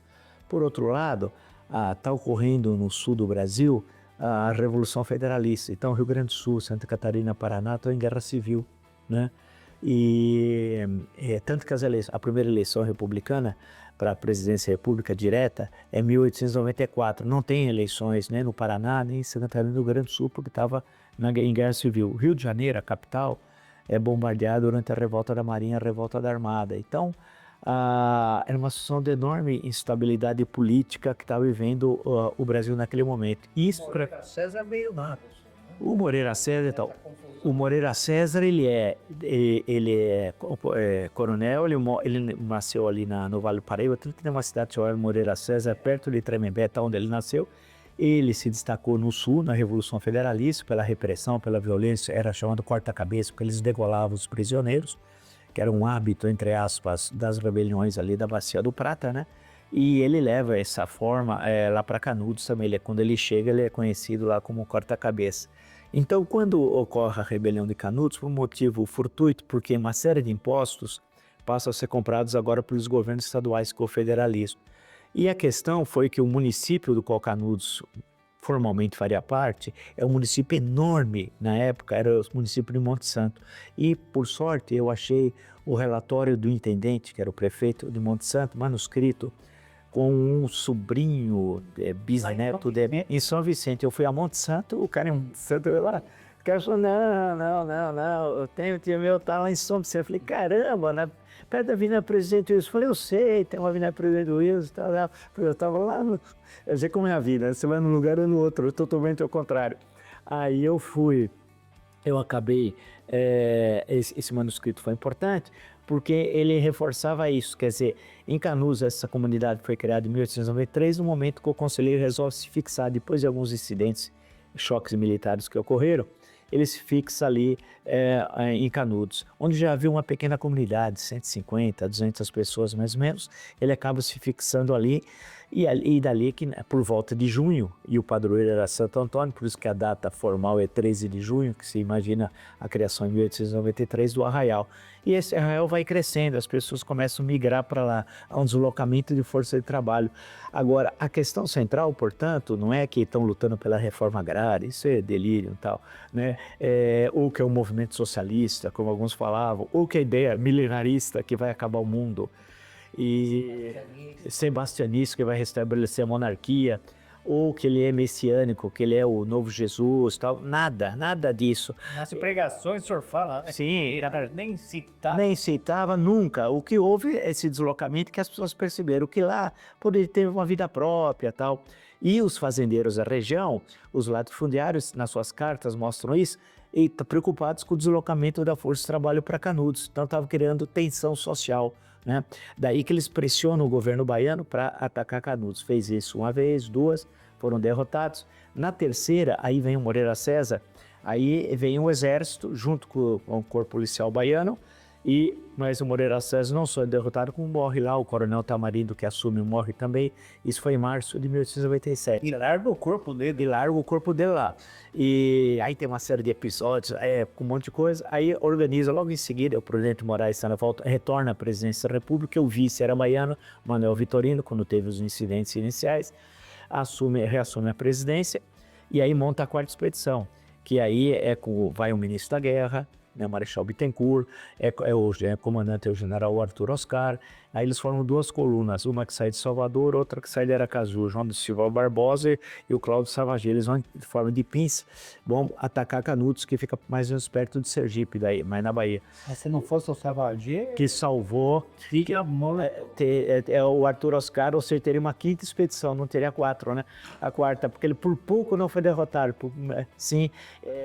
Então, aí nesse processo todo, você tem essa enorme, e mais 4 batalhões policiais, Amazonas, Pará, Bahia e São Paulo. São Paulo manda 450 soldados, volta a 150, retornam 150. E o batalhão era a Rota hoje, na Avenida Tiradentes, ali que era o primeiro batalhão policial. Então, nesse processo, nessa guerra, que foi até hoje, nem do território nacional, o maior movimento de tropas e tal, o Brasil inteiro discutiu isso, foram correspondentes de tudo que é lugar, Rio de Janeiro, São Paulo foi Euclides da Cunha. Salvador, Recife, Então mostra também que o Euclides da Cunha foi mudando de foi mudando de opinião. Uma coisa é o diário, uma expedição com os artigos jornalísticos, o outro depois o livro, né? Como ele vai mudando de opinião. Ele vai mudando. E o que não interessa aqui no livro, que tem nas inscrições, ele tira, né? Resolve o problema. Então tem o menino Agostinho, que acho que é um dos melhores depoimentos. Ele pega o menino Agostinho, que não servia a tese principal dele no livro, resolve o problema. Como? Tira, salvar a alma. Que o conselheiro prometia a vocês, salvar a alma. Salvar a alma é o básico do cristianismo. Não prometia um mundo de terra de mel, cuscuz, não sei o quê, que falava tudo, que ele era o Messias, nada disso. Mas como na tese do Euclides esse menino atrapalhava, que está nas reportagens dele, ele resolveu o problema, tira o menino do livro, tirou o Agostinho. Então, ele entrevistou o menino. Entrevistou o menino. Então, aí o livro, então, justamente tem esse caráter, que a grande minha dificuldade, como eu estava dizendo no início, a questão da guerra está muito bem documentada. Eu não queria, no fim, eu digo porque tem um amigo que dá aula na ICM, na Escola de Comando de Estado-Maior do Exército, falou, não, o pessoal estuda que eu li lá, porque a campanha de Canudos mudou, uma visão que o Exército passou a ter sobre abastecimento, uma coisa, tal, papapá, você precisava reeditar. Tudo bem que eles estudem a questão da guerra em si, mas para mim o mais importante não é isso, mas eu tinha que falar da guerra e procurar fundamentar a questão da guerra.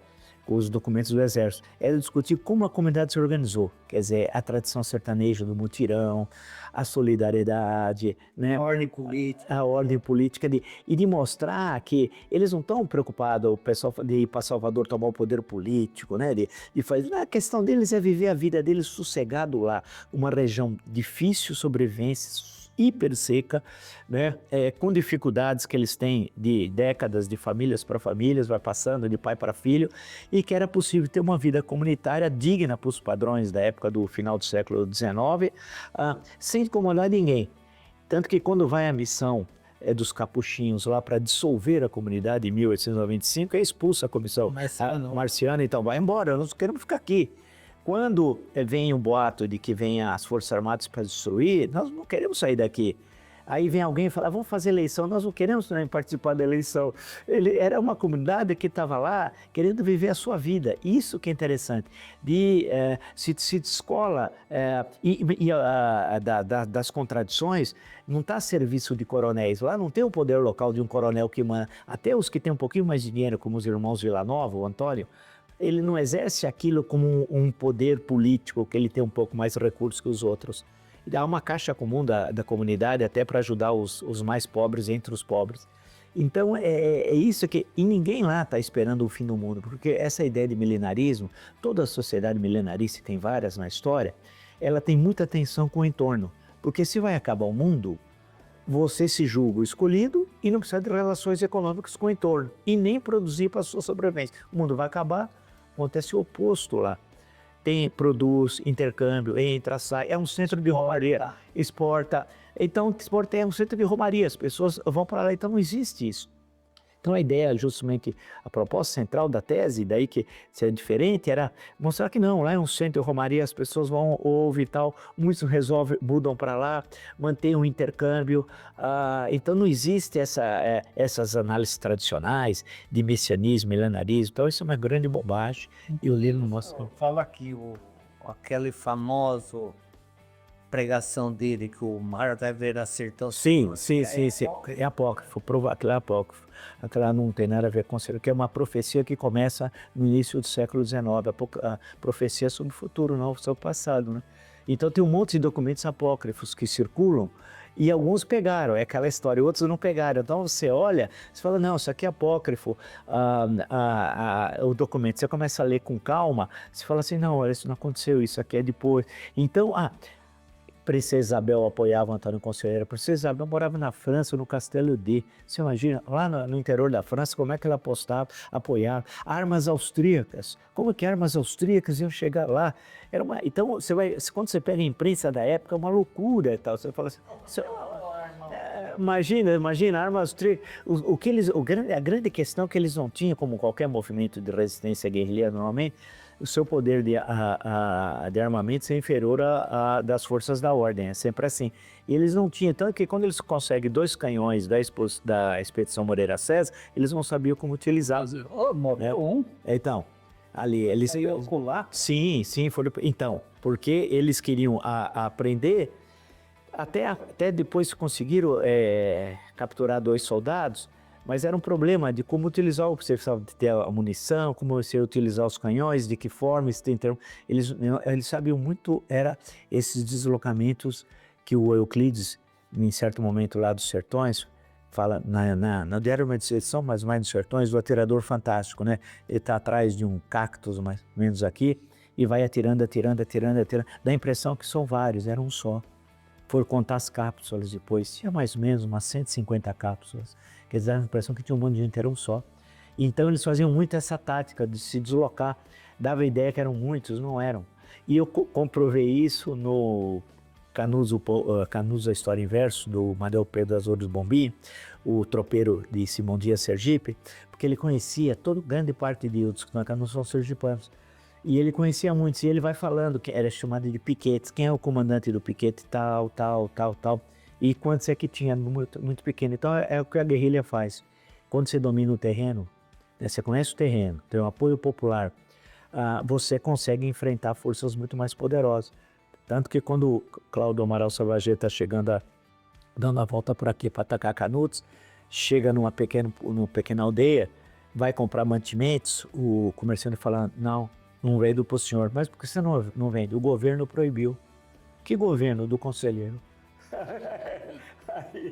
Aí é a típica do que nós vamos depois, as clássicas guerrilhas do século XX, né?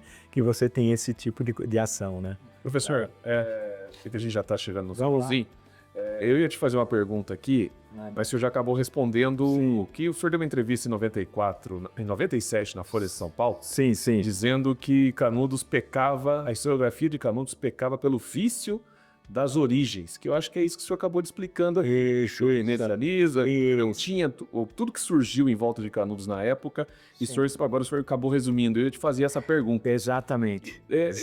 O que eu queria perguntar agora ao senhor é o seguinte: o pós-Canudos, ou, na verdade, esse exército, o senhor citou agora há pouco, que o exército que estava em Canudos, principalmente nas últimas expedições, Sim. paulistas, baianos... O paraenses, amazonenses, que é a força policial desses 4 estados, mais o exército brasileiro. Poucos anos depois, esse mesmo exército, o que restou desse exército, Sim. chega à capital federal e muda o cenário social do Rio de Janeiro e a história do Rio de Janeiro com o surgimento das favelas, das ocupações do Rio de Janeiro. Quem eram essas pessoas, essas pessoas? Prometeram da casa. Prometeram que é da casa, porque os soldados eram soldados muito arregimentados à força, os salários eram muito baixos. E muitas vezes você ficava 5 anos arregimentado, mais 5, 10. Então, e são tropas muito insubordinadas, normalmente. Isso já veio desde o primeiro reinado. E havia a promessa de que aqueles que foram para Canudos, ao retornar à capital, inclusive no dia 5 de novembro, um mês depois da queda do Arraial, há uma tentativa de assassinato por Prudente de Moraes. É o único caso da história brasileira, né? A tentativa de matar o Prudente de Moraes. Mata o Bittencourt, o Marechal Bittencourt, o ministro da Guerra, entra na frente e salva o presidente da República e tal. Por que favela, inclusive, a expressão? Porque favela é aquela planta faveleira que tem muito na região. Tá cheio ali. E todo mundo, os jornalistas, falavam do alto da favela está sendo bombardeado Canudos, porque os conselheiristas chamavam de Morro Vermelho. Os jornalistas de alto da favela, o exército de alto da favela tal, que bombardeava ali, que ficava artilharia. E aí, por essa relação entre alto, favela e tal, quando eles voltam para o Rio de Janeiro, e a primeira favela acaba sendo criada, Morro da Providência, exatamente, no Morro da Providência, eles não recebendo as casas, se instalam lá provisoriamente, e a partir daquele provisório no Morro da Providência, e aí, por analogia a Canudos, ao alto da favela, passaram a ser chamados de favelas, né? Que coisa, né? Interessante. É. Agora, voltando só para o Euclides da Cunha, né? Sim, sim. A obra dele, que virou sobre literatura, ninguém discute, Sim. mas a grande virtude é a descrição que ele faz da terra, Isso. do homem, porque a batalha em si, ele omitiu um monte de coisa. Que é a partir da luta, né? Então, Ele até erra o encerramento do... Caiu Canudos 2 dias depois, antes do que ele fala. Porque ele não tá, provavelmente, eu falo no final, ele não estava lá, ele estava doente. Ele já estava meio doente no caminho de Salvador para Cansanção até chegar a Monte Santo, até os arredores de Canudos. E isso a gente vê na caderneta de campo, que ele está doente e tal. Quando ele volta a São Paulo, reclama da água, finge toda. E quando ele retorna doente, ele pega uma licença da Secretaria da Agricultura, do qual ele era funcionário. Realmente ele não estava nada bem de saúde, então ele não assistiu à queda do Arraial. Provavelmente ele saiu do acampamento dia 1 de outubro, o Arraial cai dia 5, e tenha voltado a Monte Santo, provavelmente tenha ocorrido isso. Agora, os Sertões se transformam nesse monumento, primeiro porque tem a matéria-prima de Canudos, sem isso não poderia ser o que foi, né? Segundo, pela grande explicação, né? Você passa pela geografia, né?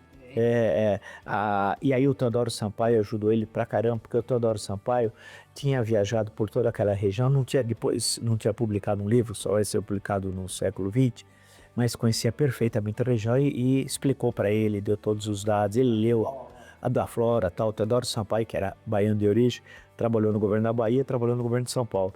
É um homem fundamental naquele período aí, um grande cientista, um grande geógrafo, historiador, cara, uma pessoa incrível.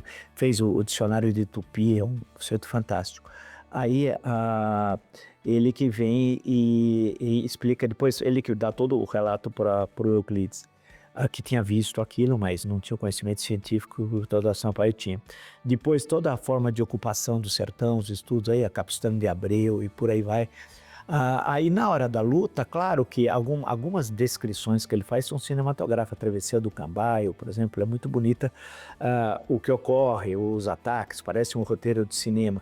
Agora, é a leitura, claro, de alguém, ele é um positivista, o Euclides da Cunha, e que não tinha como referência, evidentemente, Canudos como uma referência de alternativa para a vida camponesa, tá? Ele chama de Troia de Taipa, e por aí vai indo, né?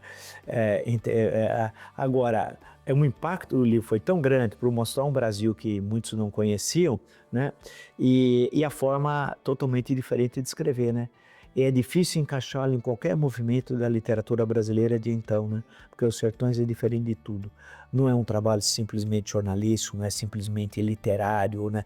É difícil, é uma fusão de tudo. E ele é um pouco ele, né? Que é uma pessoa muito difícil, trato complexo, que morreu de forma trágica, assassinada. E então A descrição de clima é uma das melhores. a Travessia do Cambaio é um dos momentos assim, parece que cinema, eu falo, pô, alguém podia fazer um roteiro, você vai passando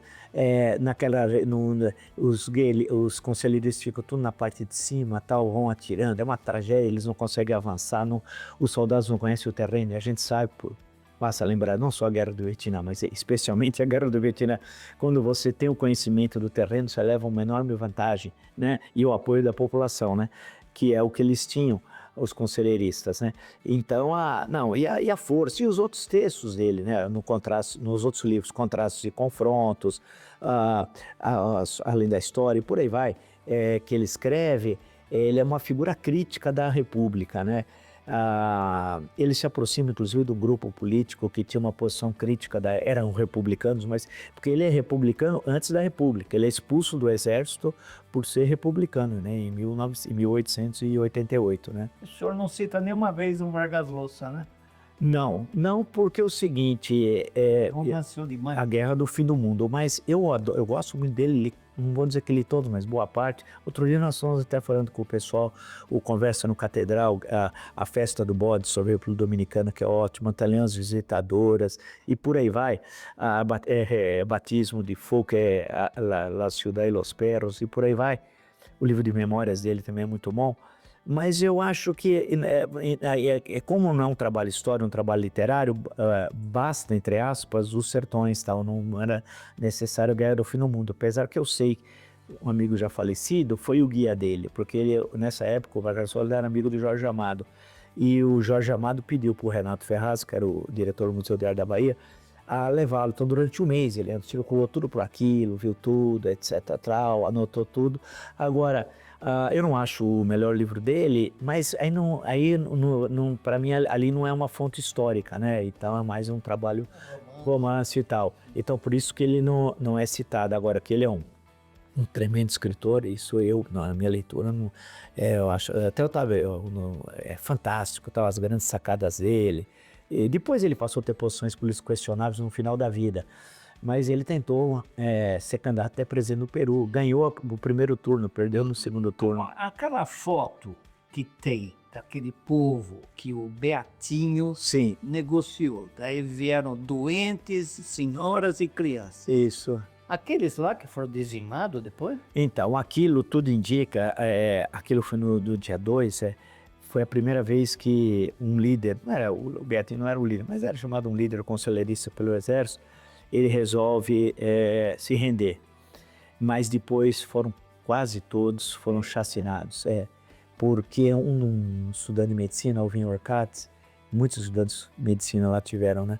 Ele relata isso, que foram degolados e aí fizeram pilhas dos cadáveres, incendiados, um horror. Não, o Beatinho mataram. E muitas das crianças depois foram levadas pelos soldados, né? E eu faço uma menção a isso também. Foram levados com uma espécie de troféus de guerra. Um negócio assim tenebroso, né? Tenebroso. O próprio Euclides trouxe um menino. E esse menino tem uma história, eu devia ter... É um professor. Ele virou professor no interior de São Paulo. Veio aqui, estudou no Caetano de Campos e virou professor. O Gabriel Prestes, irmão esse irmão, o tio do Júlio Prestes, que depois vai ter em 30 aquela história toda, ele era o diretor do Caetano de Campos, onde formava os professores antigamente. Né? Era a única escola de formação de professores. E foi lá com o menino, ele adotou e o menino estudou lá e virou professor. Foi bacana. Professor, a gente conversaria aqui até amanhã cedo. Não, mas foi muito bom, foi ótima a nossa conversa, excelente. Muito, muito, muito prazer em recebê-lo aqui. Fica um convite para um retorno, quando for conveniente, de uma próxima obra, talvez. Claro, claro. Sabe, uma nova obra. Então a gente agradece demais a sua presença. E eu perguntaria, para finalizar, assim, no meio de tanta atividade intelectual, sobra tempo para um hobby? Sobra. Eu sempre tento, junto com a minha mulher, nós acompanhamos cinema, a gente acompanha. Eu gosto muito de futebol desde pequenininho, fico assistindo, apesar que cada vez eu assisto menos, 70 minutos, 60, 40 minutos. Frente que o meu time é campeão brasileiro da Série C. Da Série C, qualquer coisa preta. Do Ponte Preta e tem Mirena, sabe? Não, a Ponte, O jogo da final. a Ponte teve grandes times, eu lembrar de Vanderlei, de Caio Marco Aurélio, e o Dicá depois jogou no Santos, Jogou antes? Ele jogou.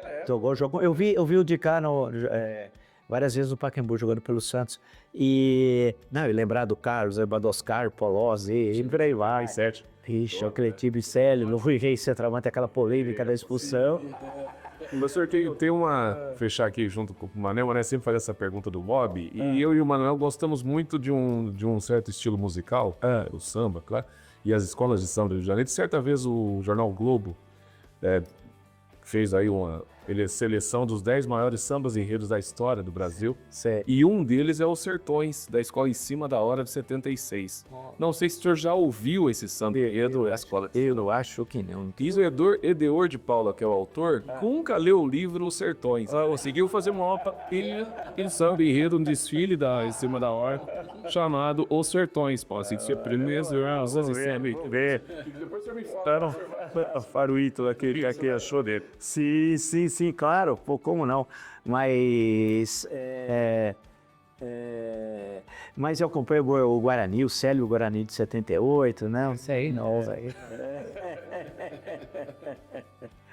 Mas a Ponte, puxa, e o Carlos, que sempre foi um grande goleiro, Valdir Pérez, Ailton Lira começou na Ponte e depois jogou muito no Santos. Um beijo, Ailton Lira é o nosso pé. Classe, mas a Ponte conta, o Dicá tem muito contato aqui com a gente e ele conta que quando ele foi no Santos, ele ficava inibido, perto do Pelé. E o Pelé chegou nele e falou assim, pode jogar próximo de mim que você vai. Eu me lembro do Santos e Portuguesa no Pacaembu e tal. O Santos perdeu esse dia de 2-0, 2 gols do Enéas, que era uma coisa terrível quando estava querendo jogar.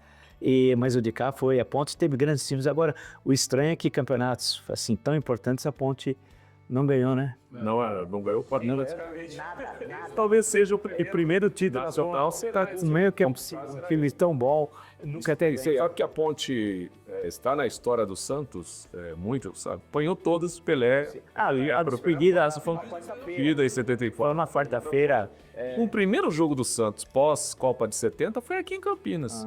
Em agosto de 70, 1-0, o gol do Douglas, que foi um atacante, jogou no Santos. Depois foi em Bahia, depois foi Isso, e aqui foi de nariz. Foi de bateu bateu no rosto dele, ele já morreu tanto. E isso é o jogo que não tem contabilizado o total do público, porque houve invasão nas catracas. E o Correio Popular deu, né, que cerca de mais de 40 mil pessoas tiveram, no Tarefa para ver o Pelé. Acabaram vendo o Douglas, mas varou a cidade. Poxa, vê que coisa incrível, não? E a Ponte teve grandes times.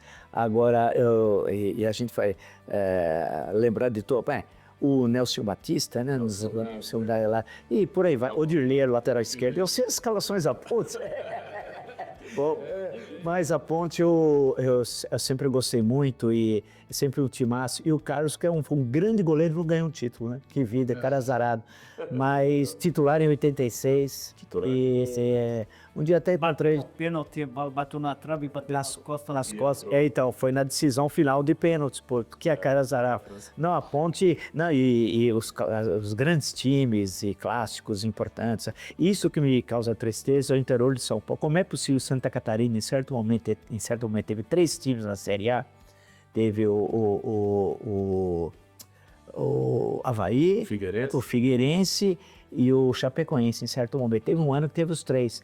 E o interior de São Paulo, imagina Campinas, não tem nenhum, eu não entendo isso. O que aconteceu? Quando o senhor retornar a Campinas, eu tenho um livro escrito sobre os grandes zagueiros da história da Ponte. Eu esqueci, rapaz, devia ter... Poxa, mas vou voltar a Campinas. Volto, sim, volto presente. Espero que vocês tenham gostado da entrevista com o professor Marco Antônio Villa. Falamos sobre o livro, o lançamento do seu livro, Canudos, o Povo da Terra. Falamos muito de política. Então se inscreva no canal, curta, compartilhe aqui do Conexão Correio Popular na TV Correio Popular.